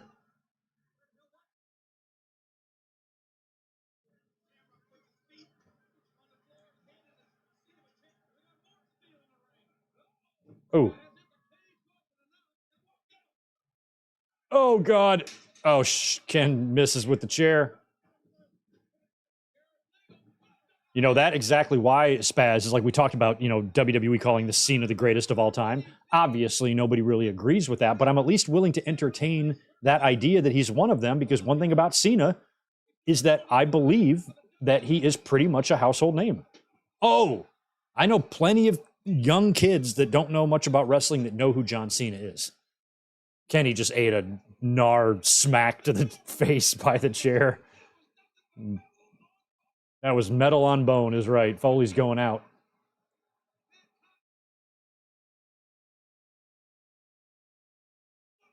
Oh, I see. Ha!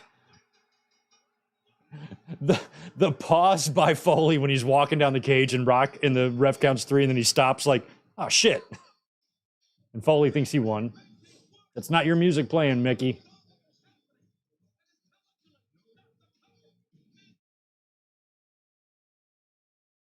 Yeah. Oh, man, look at the knot on Foley's head. You see that?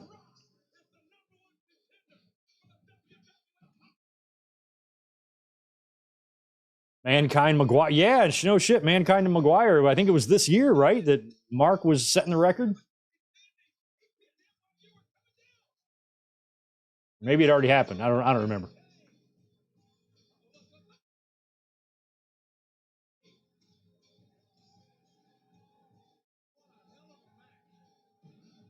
Val Venus has no penis. Okay.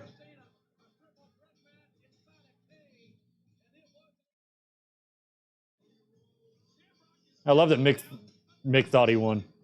I did love his pause there. I thought he understood because he was climbing down the cage and the referee counts 3. And he just stares like, oh, fuck. But then he still jumps down and celebrates. Maybe the timing was off on that, but. Rock's laying the smack down.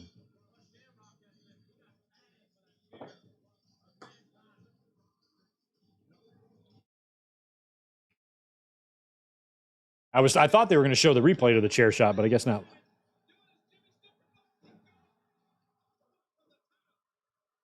I should uncover. I have it somewhere. I can't put it on YouTube, obviously, because it'll get copyrighted, but I could probably put it on Twitter. WWE at the end of '98, at the final Raw of the year, did a marvelous video package of the year in review, and that spot with Foley jumping off was in there. It was really, really well done. One of the best video packages they've ever done.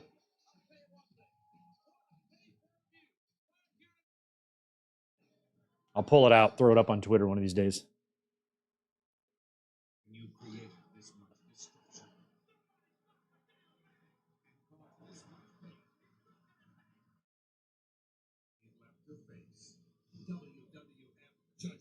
Judgment Day. 10-10-3-2-1. Y'all kids would never even understand what that's about. It used to just be 10-3-2-1, and then they changed it to 10-10-3-2-1.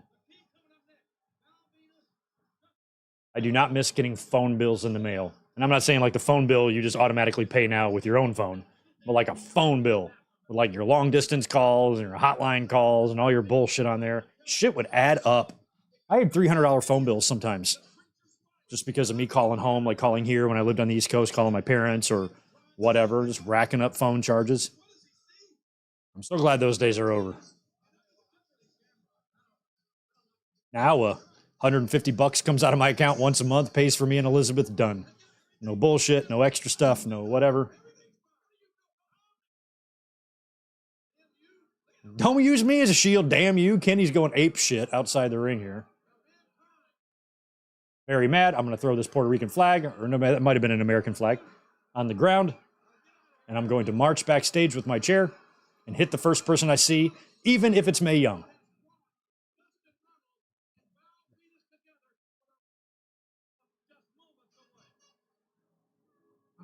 Oh, I forgot about this. I'd like to talk to you about Jesus Christ. I'd like you not to.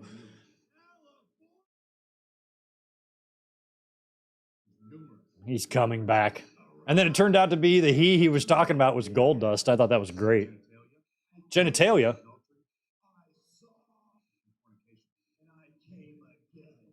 Show me your genitals, your genitalia. Okay, that wouldn't hurt.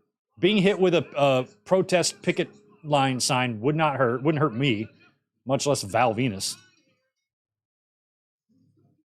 I mean, it might be annoying and it might sting a little bit, but it's certainly not going to knock you down and knock you out.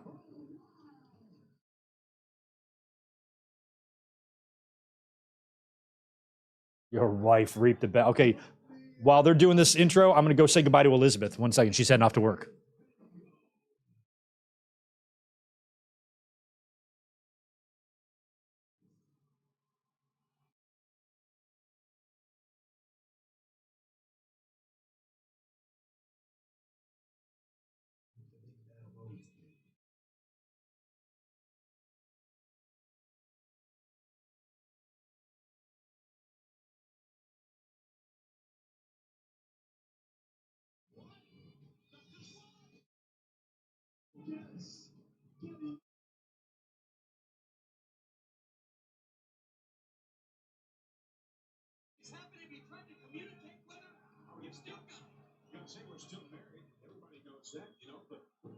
What he has done, what they have done, is just committed to a flat out adultery. Val Venis, you will repent. He stole the stone, to his wife, and now with his you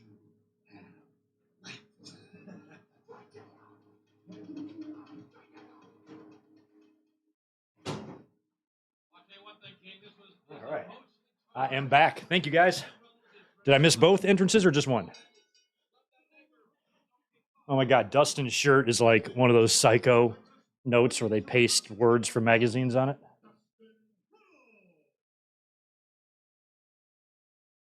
Praying. Thoughts and prayers. I never noticed that tattoo on Dustin's arm. It says T and D. I'm assuming That's Terry and Dakota. See how I put that together? Figured it out all by myself. You can't teach that kind of intelligence, you know. It just comes natural. Yo, Spaz has got 5 more in here while I was gone. Peak of the WWE tag teams was when they named Val and Godfather Supply and Demand. Yep, that was one of my favorites too. They could have had a run. About your wife, Terry.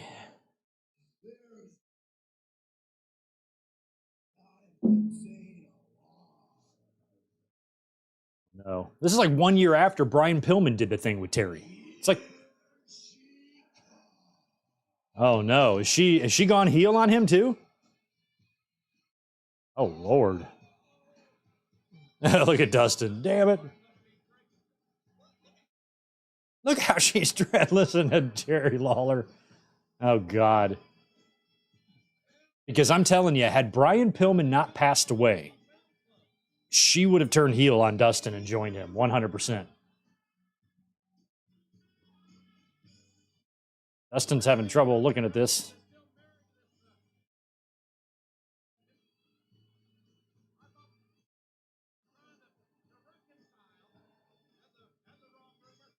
I mean, it's the exact same storyline virtually that they did the previous year.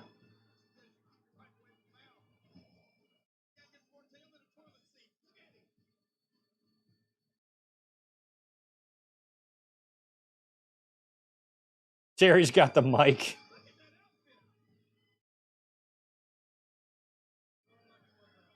Val is having a great time with this. He shows up to the building that day, and he's like, "What am I doing tonight?" Well, you're gonna have to go over there and just rub all up on Terry. Like, put your hands all over her. I can do that.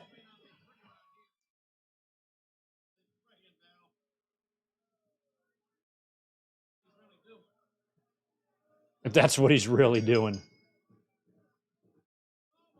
Oh, and you let yourself get hit by a spine buster by the dude who just showed up, groping your own wife?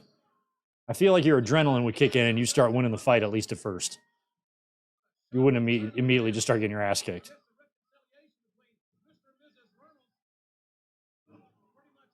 Spaz has got 5 more. Bring back Reverend Devon and team him with Andre Chase. Call them thoughts and prayers. Yeah, I'd be into that too. That'd be awesome. Or you can just do a Reverend gimmick. I guess it doesn't have to be necessarily Devon.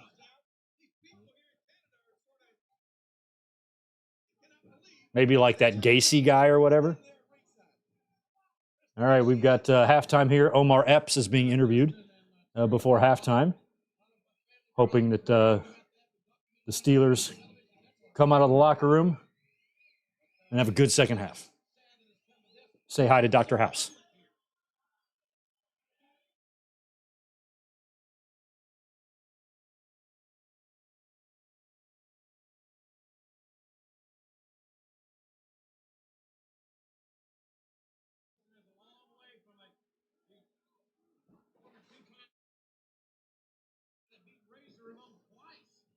Guy that beat Razor Ramon twice.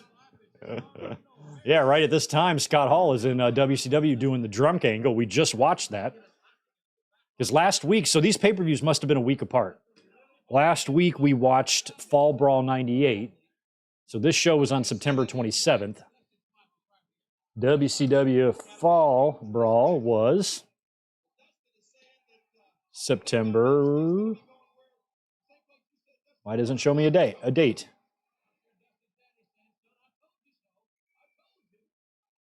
September 13th. Okay, so I guess they were 2 weeks apart. 2 weeks apart.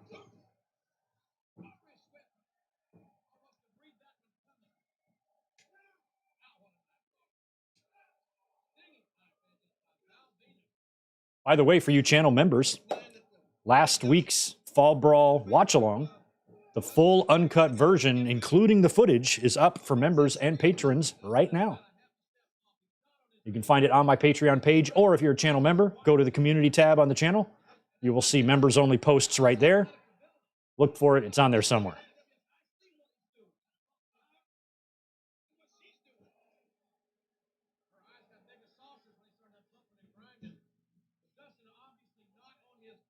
Yeah, Dustin is a mess. I can't remember when they bring Goldust back, but I think it's like maybe the next night on Raw or very, very soon after this.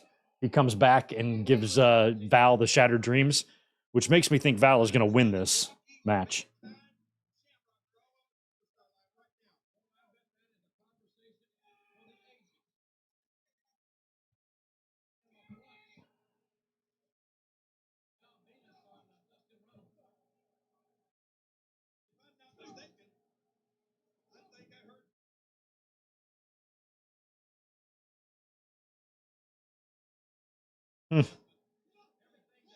Dustin's just getting his ass whooped here.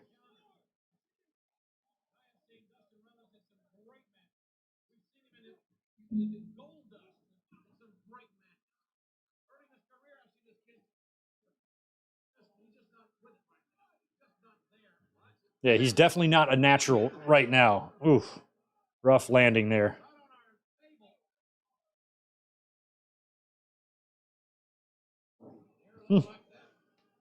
That would be a tragedy. Oh, speaking of members, you know something else I tried to do?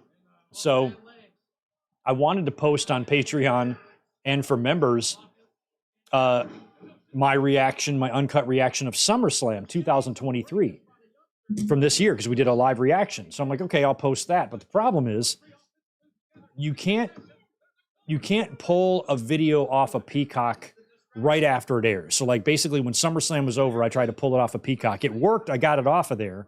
But the minute I stuck it into a video editor, the volume, it was just static on the sound. So there's like a glitch in there somewhere. So what you have to do is you have to wait until it goes into like their library, then you can pull it off. But the problem is when you do that, it's now been edited. Those commercials have been taken out and all the bullshit has been taken out. So it doesn't match up. So I started making the video to save, to post to Patreon the other day. And during the Logan Paul and Ricochet match in the beginning, everything's fine. But as soon as that match is over, that's when they run it. They go into commercials or do whatever bullshit. And they've edited that out of the replay version. So now my stuff doesn't fall in line. So it's kind of a pain in the ass.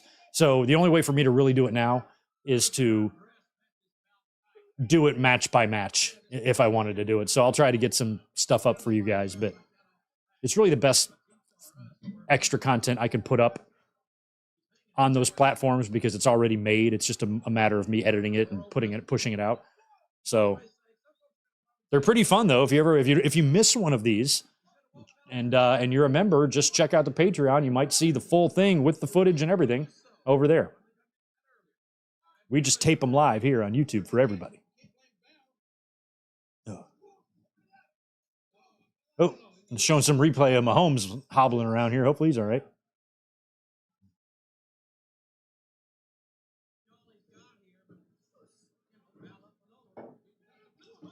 I always cracked up about Pat Mahomes' name. It always sounds like the beginning of a sentence. He did a good job. Pat Mahomes on the back.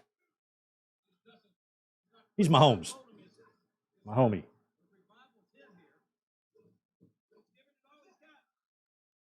This is so far, I mean, this has a little bit going on here because of the Terry thing and the eventual return of Goldust. But this is the 5th match on this show that I have not given a shit about. This is some Halloween Havoc 98 shit going on right here.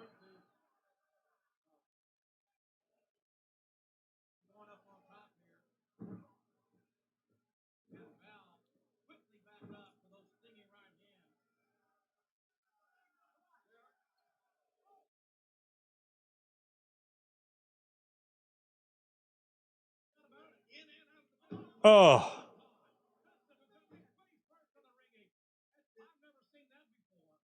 Crazy watching old shows and pay-per-views now, like before every single arena, like in the separation of the middle and the upper deck, have that LED screen with shit going across it. Back then, it was just billboards and signs and local advertisements and things like that. I like the simpler times. I miss the simpler times. JR, I've heard you've tried your hand at sex. Yeah, King, I did try that once. Didn't go too well. I thought I was supposed to put a cowboy hat on it, but it didn't look, it looked cute, but. Oh, rise to the occasion. Oh, gross.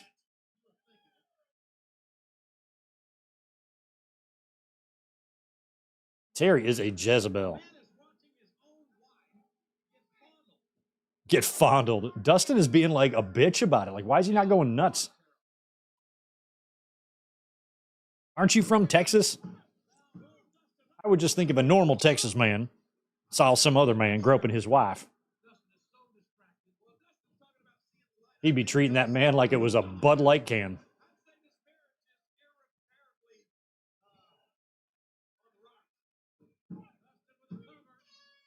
What are you doing? Botch. Big botch. Val got his shoulder up. No, he didn't. The referee just did not. Or Val didn't kick out. Fans booing. You guys fucked up.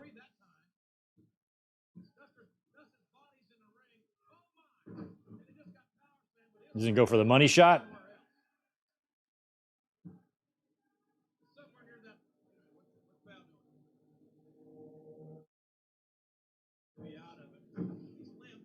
He's limp.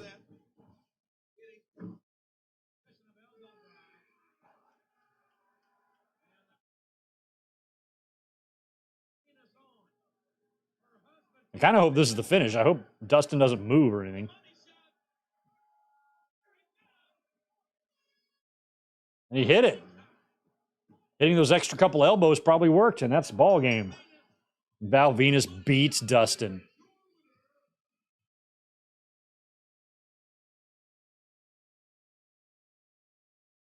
To the victor belong the spoils. Suck my big fat, what does that say? Gee, the signs in this crowd. Canada, I'm kind of ashamed of you. I always thought y'all were polite. Spaz, what's wrong with your people? Y'all are all out your mind. And now they're tonguing in the ring.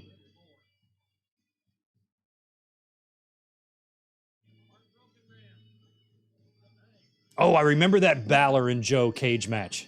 I'd be into that. Christmas time, members only watch along? Fuck yeah. But you have to remind me of that, because I'll forget. I'll forget what I had for lunch today in a couple of hours, so you got to help me out.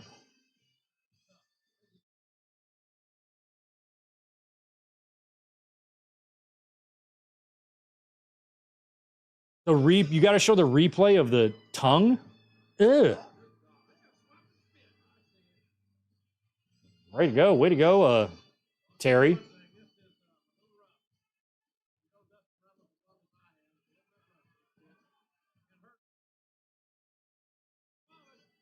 I think Terry is enjoying the sweaty manliness of it. I think this is a very easy job for Terry.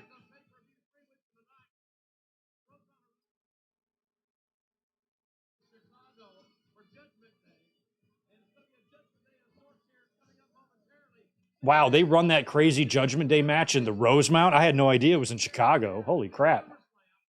Look at this thing we got. Okay, so we got the WWE Trios Tag Team Champions, Outlaws and X-Pac, taking on Tex Slashinger, JARRETT, and Shanghai Pierce.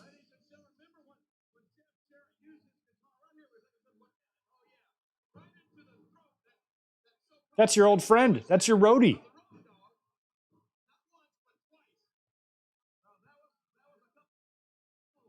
Now that arena, I do recognize. That is San Jose.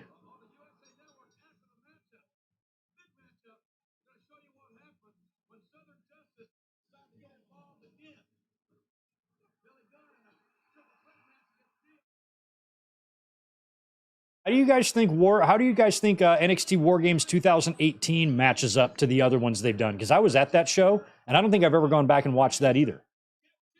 I think it was like Aleister Black and Gargano had a match, and Undisputed Era and Ricochet and some other guys were involved in the War Games, but I remember very little about it.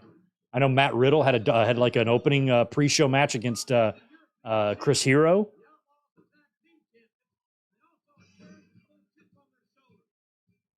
I sat next to Aaron from No DQ that night.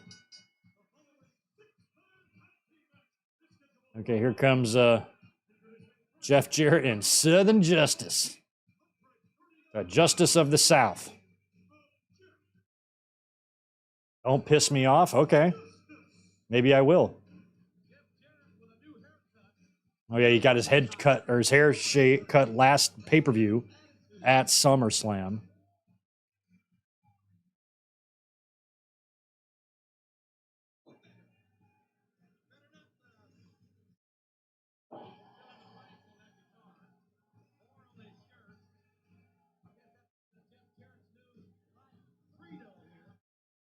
18 and 19 are hard to pick between.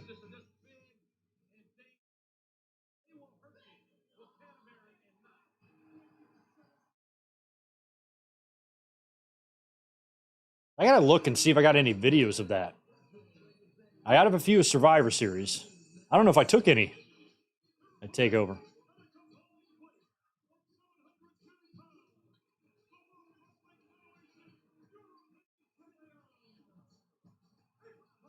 X-Pac.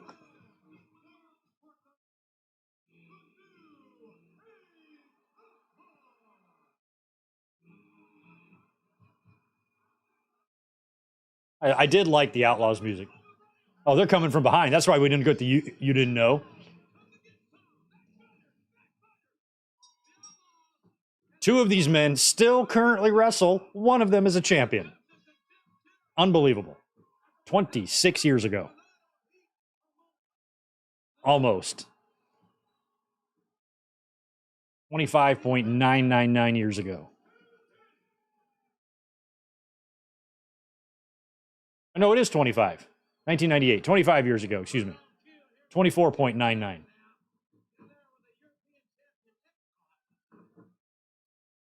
Jarrett does look weird. That hair is pretty short on him there.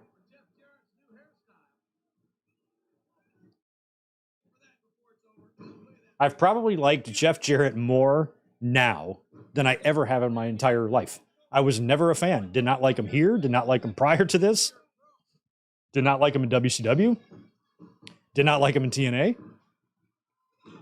Didn't like hate him or anything. Just wasn't my favorite. He did nothing for me. He didn't appeal to me. But I respected him, his family, and the Jarretts go way back, and they're rooted deep in the wrestling business, and I appreciate that.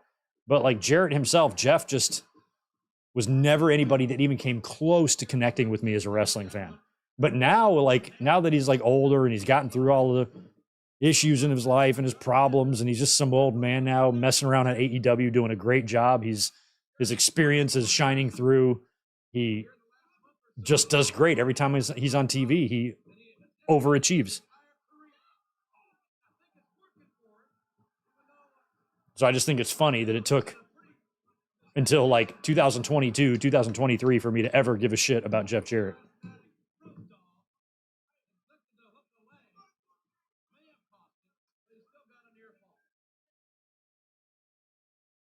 Oh, Mark Canterbury. So now they're not going to be Hog and Pig anymore. They're not Henry and Phineas. They're now are they Dennis Knight? Are they calling him Dennis and yeah, Dennis and Mark wrestling in a fucking not a cummerbund. What are those things called? Those little vests. For about a year, I had to wear one of those for a bartending job, and I hated it. It was so stiff on me, and I'd set up the bar and do all my work in my t-shirt, and then right before we open, I'd go in and put my shirt on, my tie, and my stupid vest, and I just felt so constricted. But it was good money, so I tolerated it.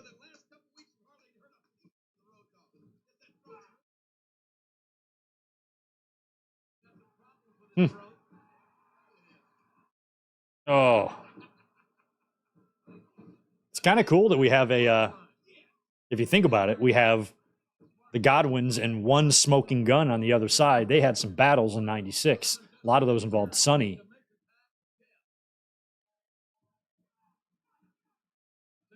And I'm pretty sure they swapped tag team championships once or twice. Oh, for sure, Victor. I will. That'll be my thumbnail for sure. James, what's up? I don't know, man. I don't know what the plan for Moxley is. I just hope he's all right, first and foremost. And then if he is, and he escaped that nonsense on Wednesday unscathed, and he's going to be all right, then I don't know if they want to have him win it back or not. I'm not even sure completely what happened, if that was an audible. It doesn't feel like them putting the title on on Phoenix is what they would have done. So I don't know. I guess that's up to Tony Khan, I guess.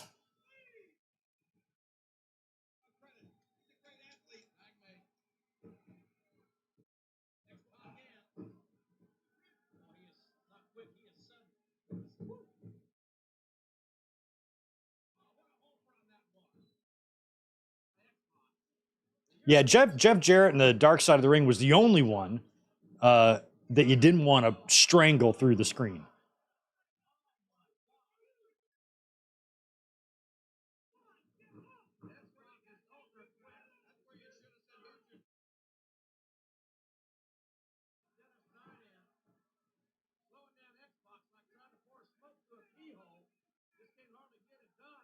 You just can't hardly get it done.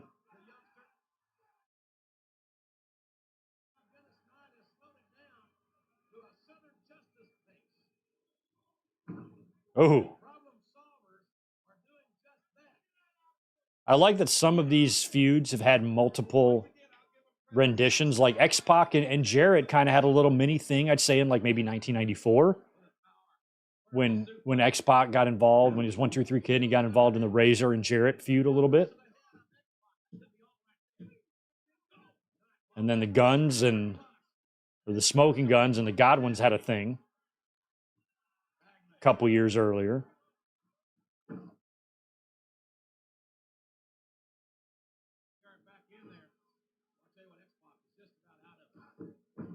And then 4 years earlier as well, or 3, you had Rhodey and Jarrett together. So there's a lot of history with all these guys here.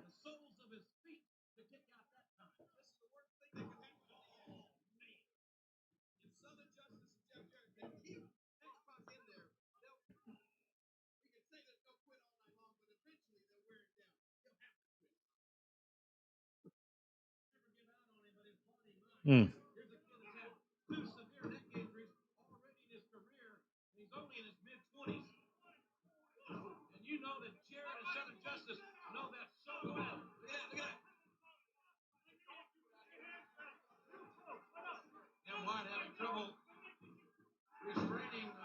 Yeah, I don't necessarily totally agree with AEW needs to tone down their style. I mean, accidents happen, injuries happen. I mean, look, WWE in just the last couple of years has ended the careers of a couple of guys, Jason Jordan, Big E, maybe even somebody else that I'm forgetting. I mean, we haven't had any paralyzations or careers ended in AEW. We've had some, and Saraya, as well in WWE, had her injury happen there.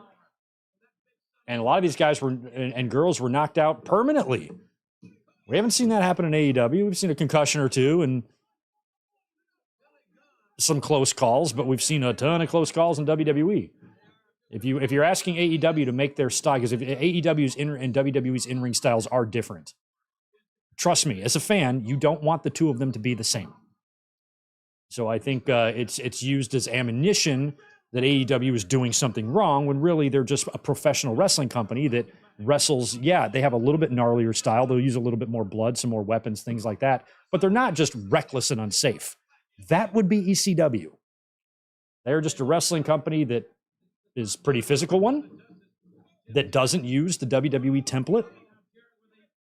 And I don't think they have any more injuries than any company ever has. And I've been watching wrestling a long time. I'm not noticing some unusual trend with AEW. People get hurt, people get killed and paralyzed all the time. And AEW, I mean, not all the time, but frequently throughout history. And AEW is yet to have anything more than what, a concussion?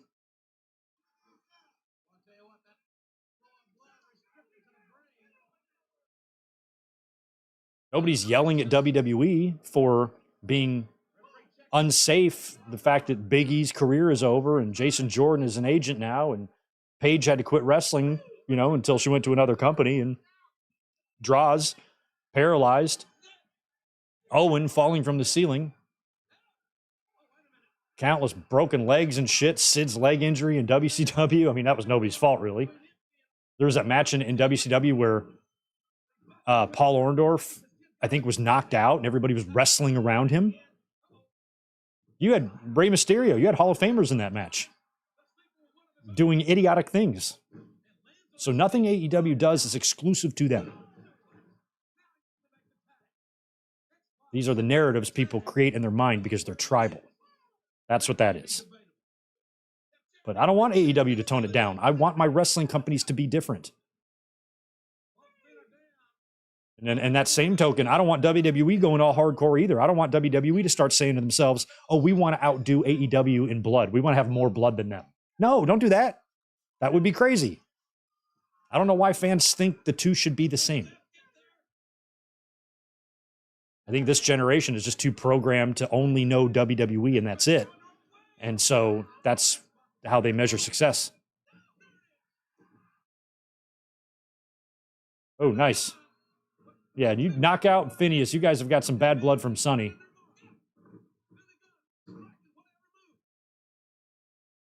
Come on, Mr. Ass.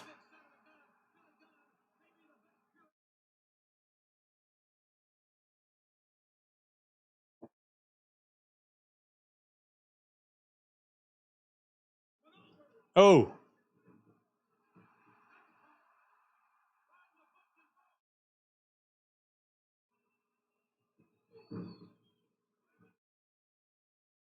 Oof. Yeah, the Matt Hardy situation. Yeah, they've had some incidents. The referee fucked up big time on Wednesday night. The Matt Hardy thing was a complete embarrassment. I'm not saying some of these things don't happen, but what the fans do is they act like AEW has some extra level of this or something. No, they've made stupid mistakes just like any wrestling company has. Just look at the Paul Orndorff shit. That Paul Orndorff shit in WCW is no worse than the Matt Hardy shit. It's the same thing. So fans base all of their opinions on tribalism and nothing on reality.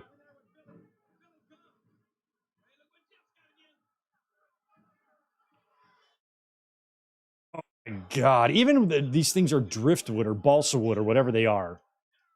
It's so gnarly, some of those chair shots or guitar shots, excuse me.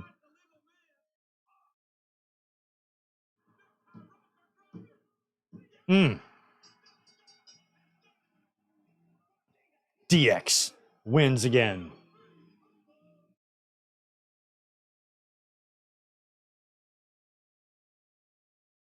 What a great album, WWE The Music Volume 3. What else is on there? We have Austin, the Rocks Nation theme, DX, Outlaws, X-Pac is on there, Kane, Undertaker.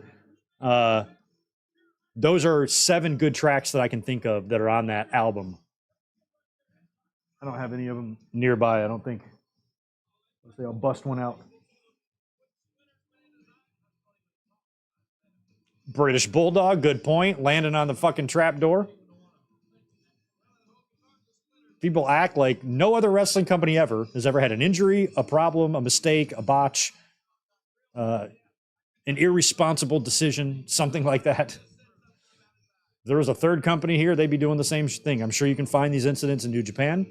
I'm sure you can find them everywhere.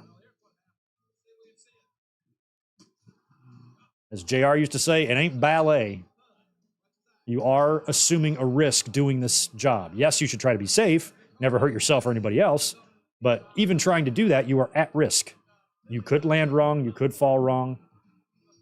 Referee could misread a situation. It's not going to just happen in one company. Just because your butt hurt that competition exists. It's not reality. Yeah, I worry that's one thing too when you're taking those guitars, a shard of that wood or a splinter comes out and catches you in the eye.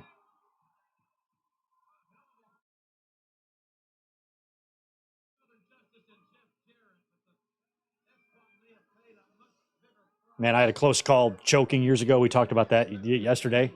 We were talking about Dana Brooke. And I talked about how in 2012 I almost died at home alone choking on a steak. And luckily ran outside and was able to self-Heimlich myself and get it out before running to a neighbor's house for help. But I also almost lost an eye at my job. There was a plant with these like sharp needle like points. And we had a big fountain, like a koi pond that was like a waterfall. And I had to turn it on every day. And the faucet was in the bushes. And every time I'd walk in there, these needles would stick like a knife in my leg. And I'm like, fuck, or whatever. And they were thick and they would hurt and make you bleed and go in you about a half an inch and they hurt. And I bent over to turn the valve and I didn't see one of them. And it went boom, right in my eyebrow. Like hit me right in the eyebrow and stuck right in me like hard. And if that would have been a centimeter to the south, it would have gone right through the pupil of my eye. And I'd be sitting here with one eye right now. Somebody's looking out for me, because those two instances should have been catastrophic in my life, should have been life-changing or life-ending, and I escaped them both. So watch your eyes. Don't ever get nothing stuck in your eyes. It's the luckiest I've ever been. I remember getting up being like, I should not have an eye right now. You know? It could have easily gone the other way.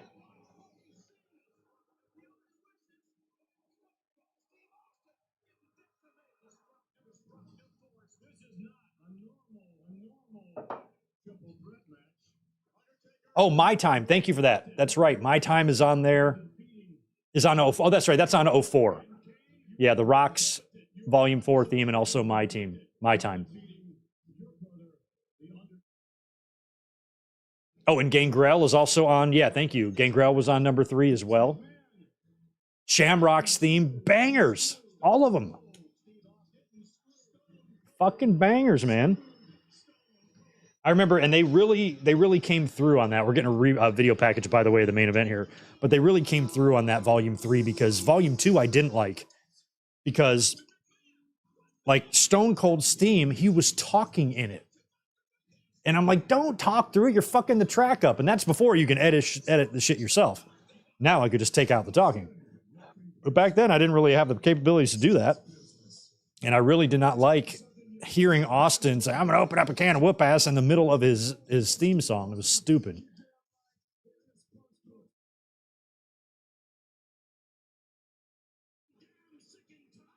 I remember, this is what a nerd I am.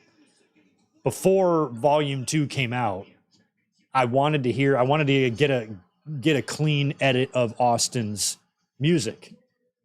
And at the end of his VHS tape, where the hell is it?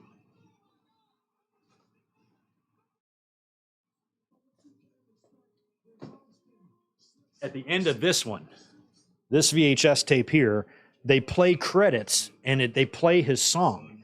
So I hooked up my tape deck to my VCR and I recorded the song onto a tape. And I played the tape in my car. And it was a little muffled. It didn't sound great, but it was what you had to do back in the day. But yeah, as Stone Cold said so. Get it, WWF Home Video or WWFshop.com.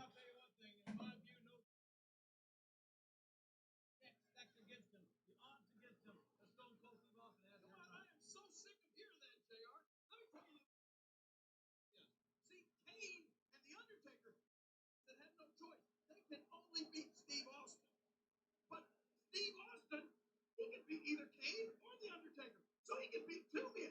He's got double the chances. Double the chances.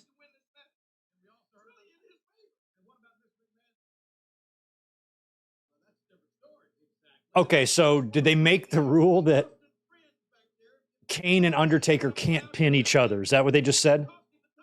That's what they're trying to do here?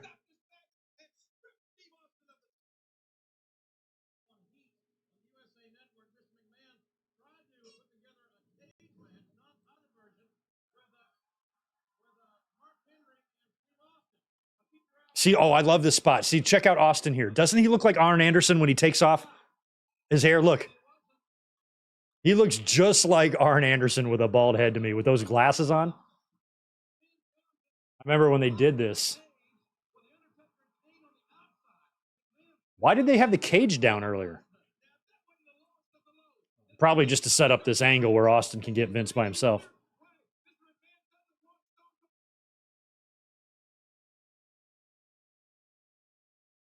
So I think, help me out with my history here, I think the next night on Raw is when Undertaker and Kane smash Vince's leg, right? Because by the time they get to Judgment Day, Vince is in that wheelchair.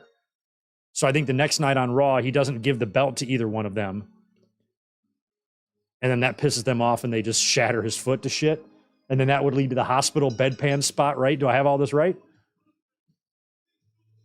Stone Cold Perry Saturn. There you go, Fox Star Killer. appreciate that too more. We talked about him last week, how he could have gone to WWE and a little bit earlier than he did. He would have had some success, I think.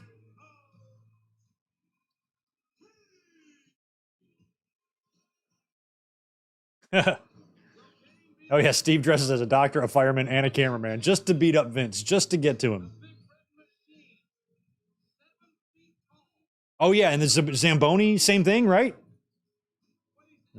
Austin drives the Zamboni. Oh, yeah, because they're in Hamilton, so they're going to be in Detroit, right? That's at the Joe tomorrow night on Raw. I think that's when the Winged Eagle title reappears, because apparently the other belt was getting worked on or something. Why is Kane coming out alone? Because they have two different entrances, Jerry Lawler. This is pay-per-view. You got to give your audience both entrances. You know this. Idiot. Oh, yeah, he gave him, that's right. He gave him the, I remember, yeah. He gives him the finger, and then Taker, like, snaps around. That's right. See, as soon as you tell me, I remember immediately. Those were the days. I loved the apartment I was living in when this happened.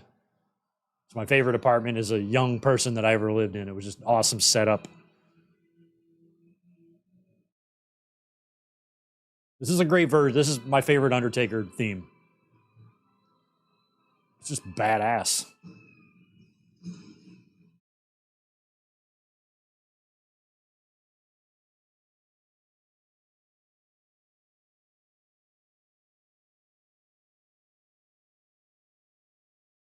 I'm out, Taker. And by this point, he had kind of stopped wearing the crazy shit. Well, I guess he wore it at SummerSlam. He didn't wear the robe or the thing. He just came out now. But that character, you know, it was going to be hard to continue the way it was in the era that they were in. Look at all those laser pointers. Austin's here. Oh, shit. I thought I saw a bald, handsome dude, a little less handsome than me, running behind Taker. It turned out to be Austin. Yeah, smart by Austin. Wham! Austin's playing no games early.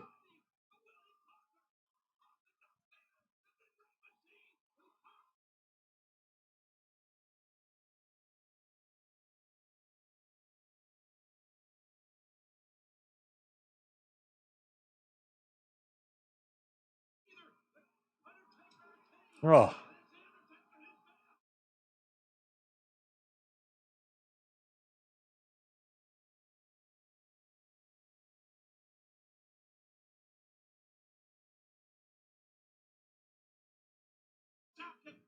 I could almost recite, I went to so many shows back in the day, I could recite Howard Finkel's pre-show rules and regulations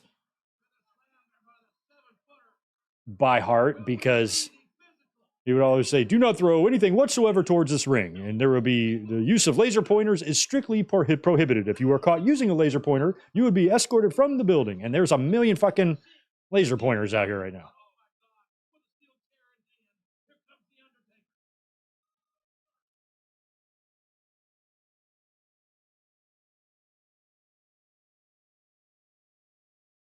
Kane is a test tube baby. That's one of my favorite 1980s insults. At school, you call everybody a test tube baby.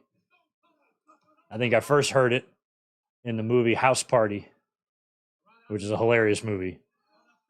And I think it's Kid in play. So it'd be Kid's dad goes to the party looking for him.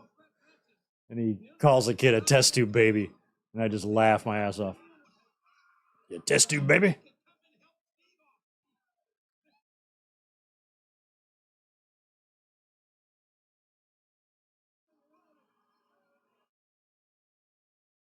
Baker's destroyed the stairs. I guess that's Austin's strategy.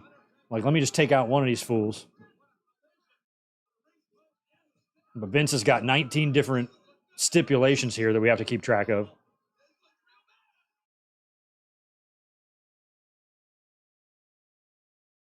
Undertaker may never be an uncle. Well, I think his jewels are already crispy, so he might not be an uncle anyway.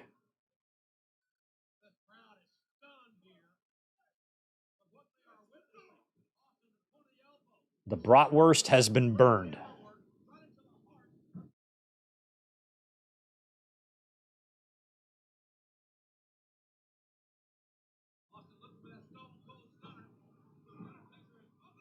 There it is.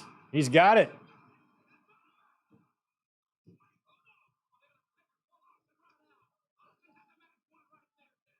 Yeah, damn it. JR's pissed. 23-7 lead, Pittsburgh over the Raiders.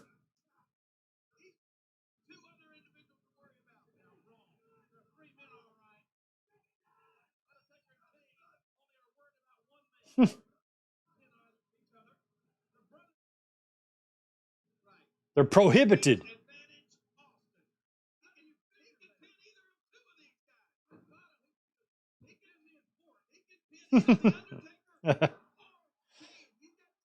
I'd hate for you to defend me in court.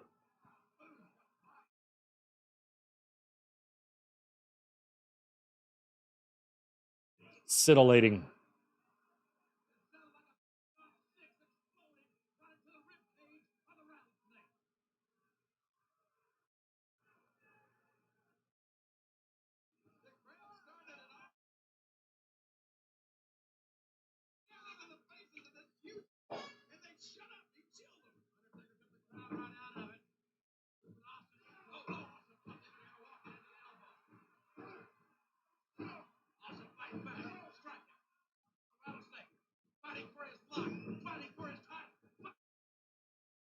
Oh.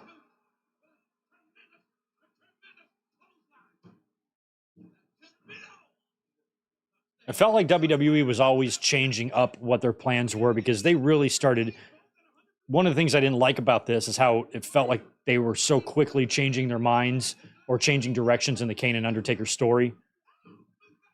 Trying to have Undertaker be still a babyface at the beginning of the summer, but then eventually aligning with his brother. And then they got really weird, making Paul Bearer his dad. And then they turned Undertaker heel and they just inverted the entire storyline. And it was not the storyline of a dead guy's estranged brother coming back and shooting lightning bolts out of his hand was believable anyway. But it just felt like less realistic that you're just starting to have these massive changes in story. You know, basically changing the entire story, the groundwork of the story that you laid. Now you're making it a whole different thing.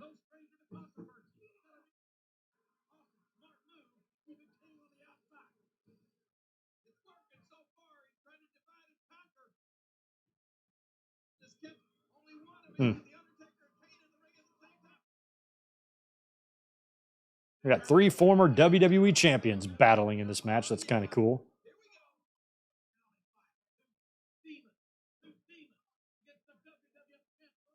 Bebe's Kids. Yeah, that was the same actor. The test tube baby. He passed away. I forget his name. He was funny, though.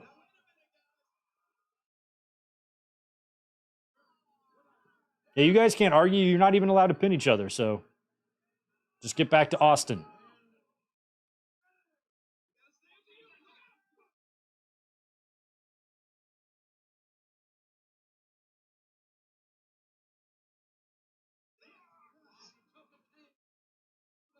I guess triple threat. There's no DQ, so Austin's choking Kane, Taker's choking Austin with the cables. Hopefully they don't kill the pay-per-view feed. I had an SCU shirt. That kid in the front rows, he had a Stone Cold University shirt. I did have one of those. I also had the Other Side Jackass shirt, and then I had the classic Austin 316. I think those were the only Austin shirts I had. I had DX, I had Cactus Jack, I had the Brian Pillman shirt. I think that's it. I didn't have a ton of shirts. Jericho shirt I had.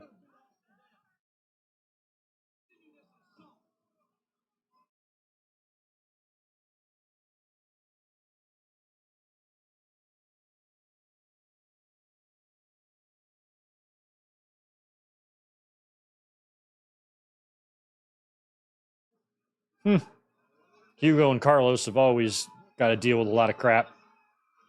Oh, they kept their table intact, though, all night, so at least if they lose it here, it's the main event.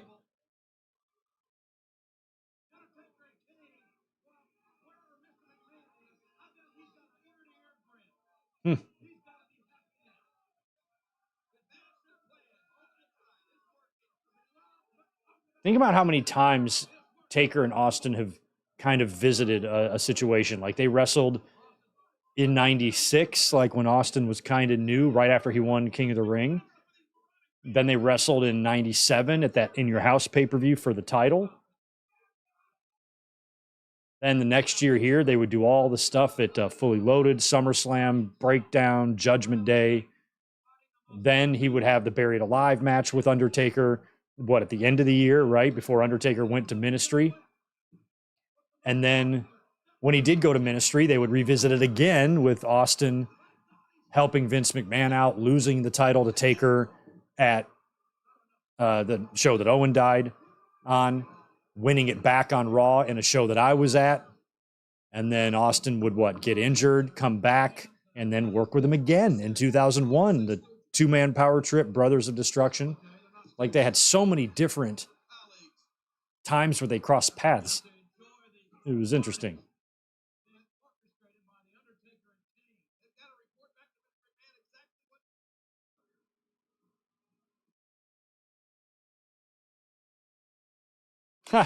Yeah, Glenn and Sid Vicious, they could pass for siblings.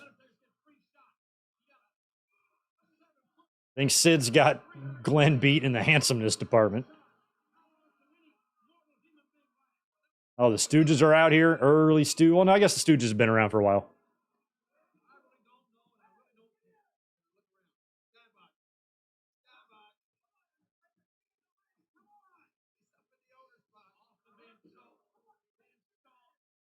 Choked and stomped and his ass kicked.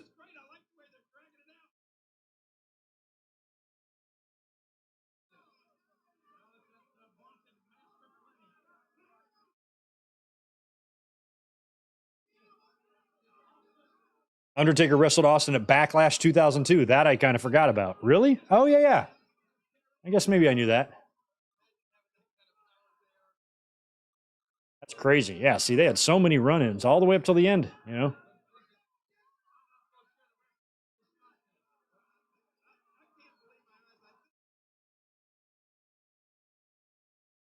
Flipped off the Stooges.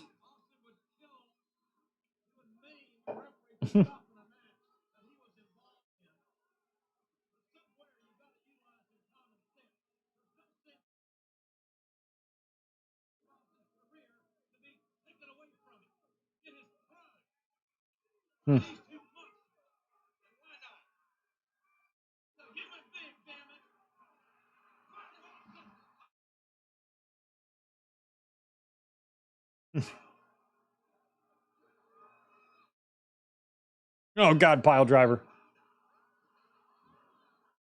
Damn. Look at the concrete there. That's like rough shit. That's not even smooth. Austin's taking that on some gravel. He took that bump. That's Bush League. I don't have any mats or something out there. Look at all that shit all over Austin. Sharp rocks sticking all in him. I'd be pissed.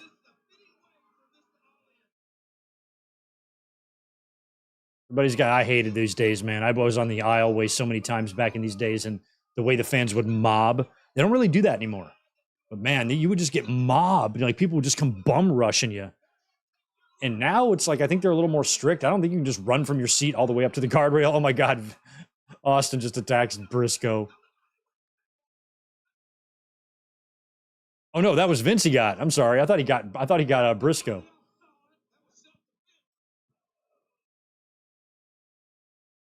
Oh, it was Briscoe. Okay. I thought it was Briscoe, then I thought it was Vince. It was Briscoe. Water. Austin being drugged through the gravel. Maybe that's part of the set. Maybe that's on purpose. Maybe that gravel is there because it's breakdown and they're making it look like road work or something. They got some shit. Maybe that's the point of the look. But it's dumb. You don't want to be dragging pieces of pebbles and rocks in the ring, taking bumps on that shit.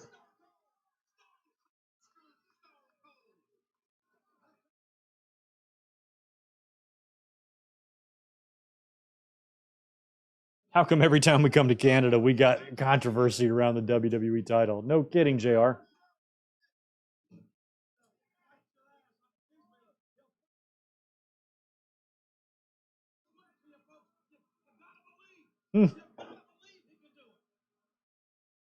You just got to believe.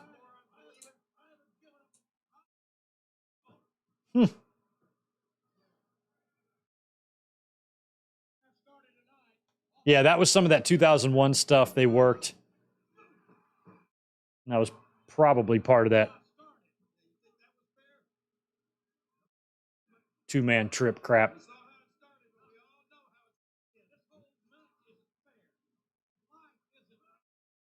They basically had run-ins every year. Austin was in the company. 96, 97, 98, 99, 2000. Well, not 2000, I guess, because Austin was hurt, but and 2001, every year.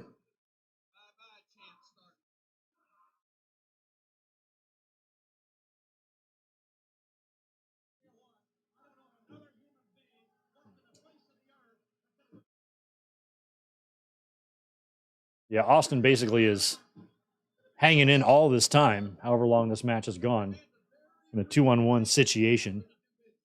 All right, they're in Allegiant Stadium there. I remember that place.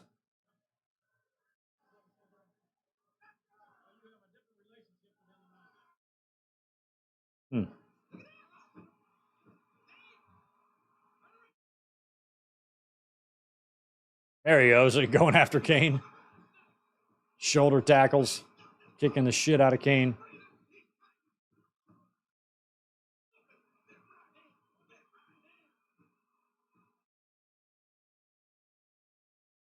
Oh.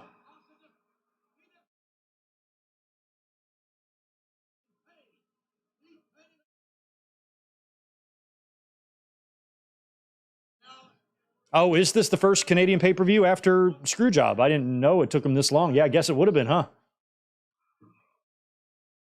You see, 1998, January 98, San Jose or something was a Rumble.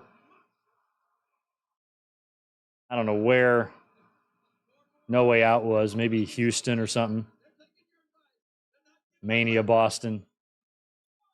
Backlash, maybe Rhode Island. Judgment Day, I don't remember. Or not Judgment Day, whatever the May pay-per-view is. Oh.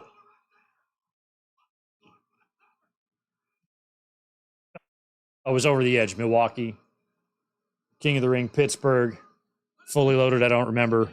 SummerSlam, MSG. And now Canada. Uh-oh, now it's time. I had the match won. I mean, those lifts in Kane's shoes make him taller than Undertaker.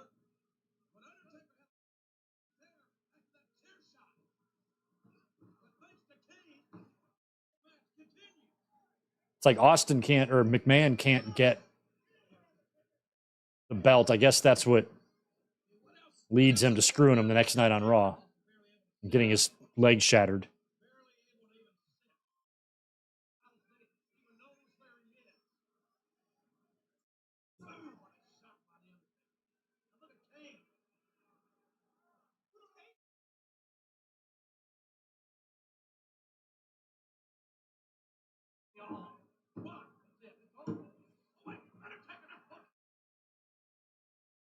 Mm-hmm.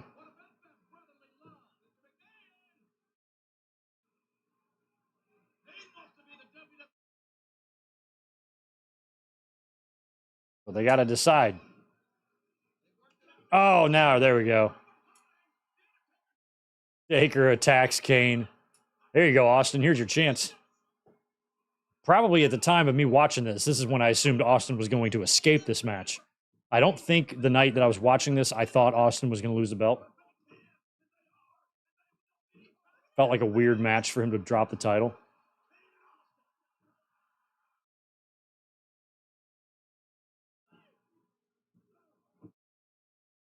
Oh, there we go. Taker's out. Stunner to Kane. No stunner.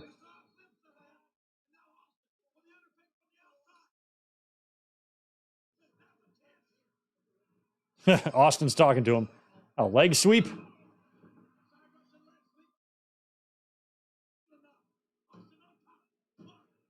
Kick out.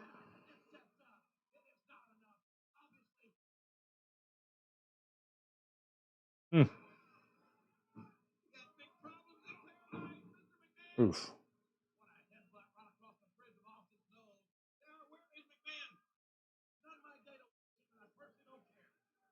Hmm. Yeah, where did McMahon go?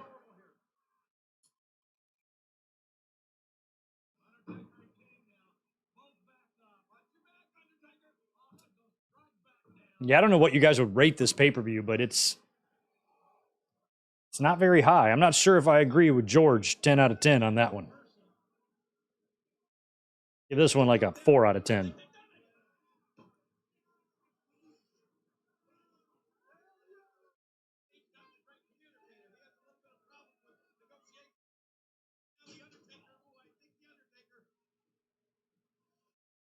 I think they've come to some sort of an agreement now. Strong right hand by Kane. Yeah, Undertaker's just kind of watching, so smart move, I guess.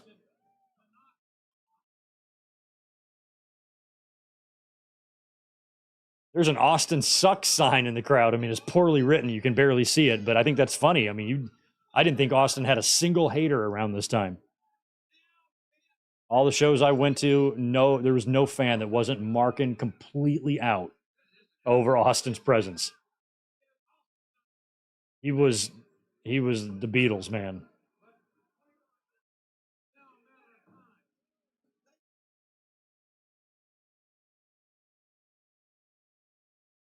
I guess at this time, Goldberg would be your WCW champion, right?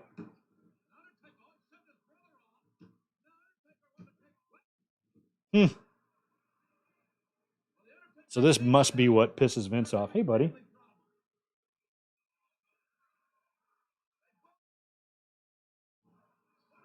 Throat punch. Come on, guys.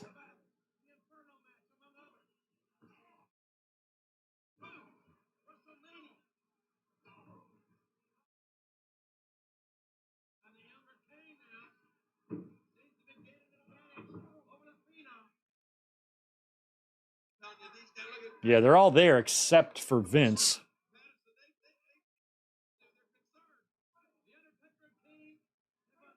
This was just not the best main event to book. This whole story took too long to get the belt off of Austin.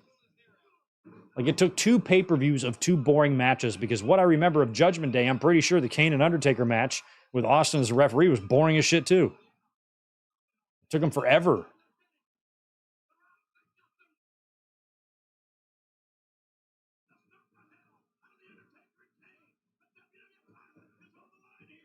I mean, I would have rather just seen a blow off with Taker with a stipulation, or him work with somebody else and hold on to the belt until like the following year. But I guess they've got plans for The Rock. Ugh.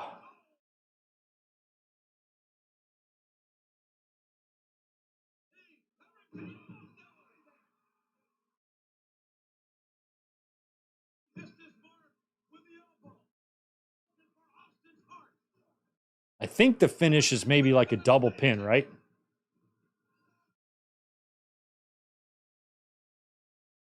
God, that's power. That's power.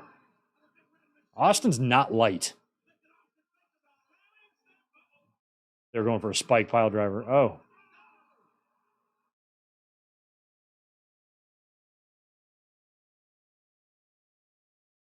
Oh, fans thought he was going for a stunner. Oh no, he's taking forever. What are you doing? That's not even how you do the stunner. He had Kane in stunner position. He was like walking around trying to get in position to take the boot from Taker. It just looked like shit.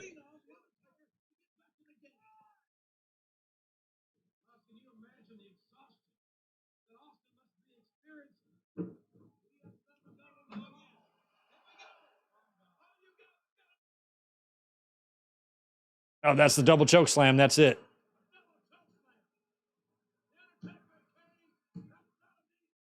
Three count. That's it.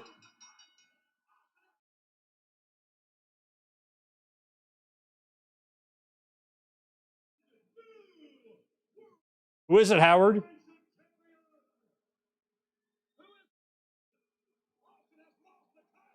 McMahon doesn't even give a shit. He's been pinned, so in Vince's mind...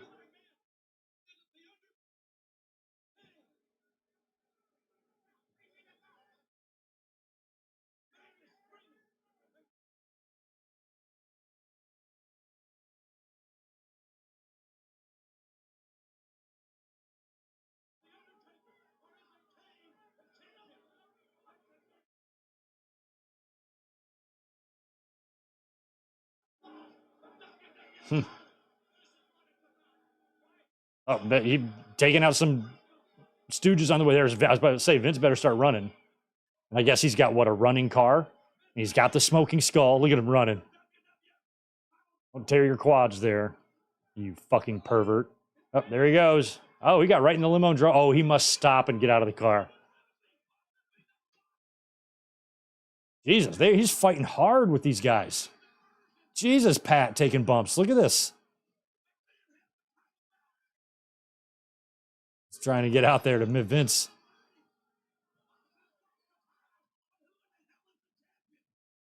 I mean, I guess in a way, it's a good cliffhanger because you want to find out. That's a good way to get everybody to tune in tomorrow. Austin isn't the champion, but who is type of thing. I guess I get that.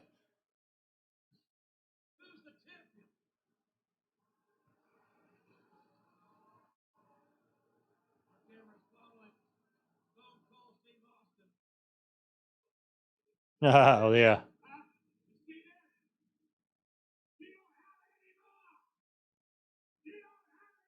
You don't have it anymore. That's how we gave the finger in middle school, like with your finger all up like that. Vince is a complete fucking psychopath. Oh my God. What a pay-per-view. Well, I'm glad we knocked this one out because I don't know if I would have ever on my own watched WWF Breakdown. Don't think I've seen it since the night it aired. I really liked the cage match. I thought that was good. Show had its moments, but overall, pretty weak pay-per-view in my mind. We will try to pick up with a stronger one next time, but we got a couple of weeks off because next Sunday is Wrestle Dream. So we will be up here probably live reacting to that. I think I probably will. I'm used to watching wrestling with you guys on Sundays, so we will probably continue that trend. So plan next week for me to do a live reaction of watching the pay-per-view from AEW Wrestle Dream, where apparently Tony Khan is claiming that one chapter will end and a new one will begin. Don't know what that means, but it's probably Ring of Honor related. We will see. But looking forward to that next week. We will be back tomorrow night. Join me after Raw. We'll come up here. We'll talk wrestling. We'll review the show, talk about any other wrestling news that's going on, anything we forgot to get to yesterday, and we'll kick back and have a good time tomorrow. So make sure you join me. Thanks for joining me tonight. I appreciate it. And leave your suggestions over on the Twitters or over on YouTube, even if you want, for what we should do next time, which I think we will. No, I guess it'll be, well, shit. Hell, it'll be a couple weeks, right? Because I think Fastlane's the week after that. No, Fastlane should be a Saturday. So we should be good. So probably 2 weeks from today, we'll be back for a watch along. We'll look at the calendar. We'll hammer all that out. I'll post links soon. And I will catch y'all tomorrow night. Y'all have a good one.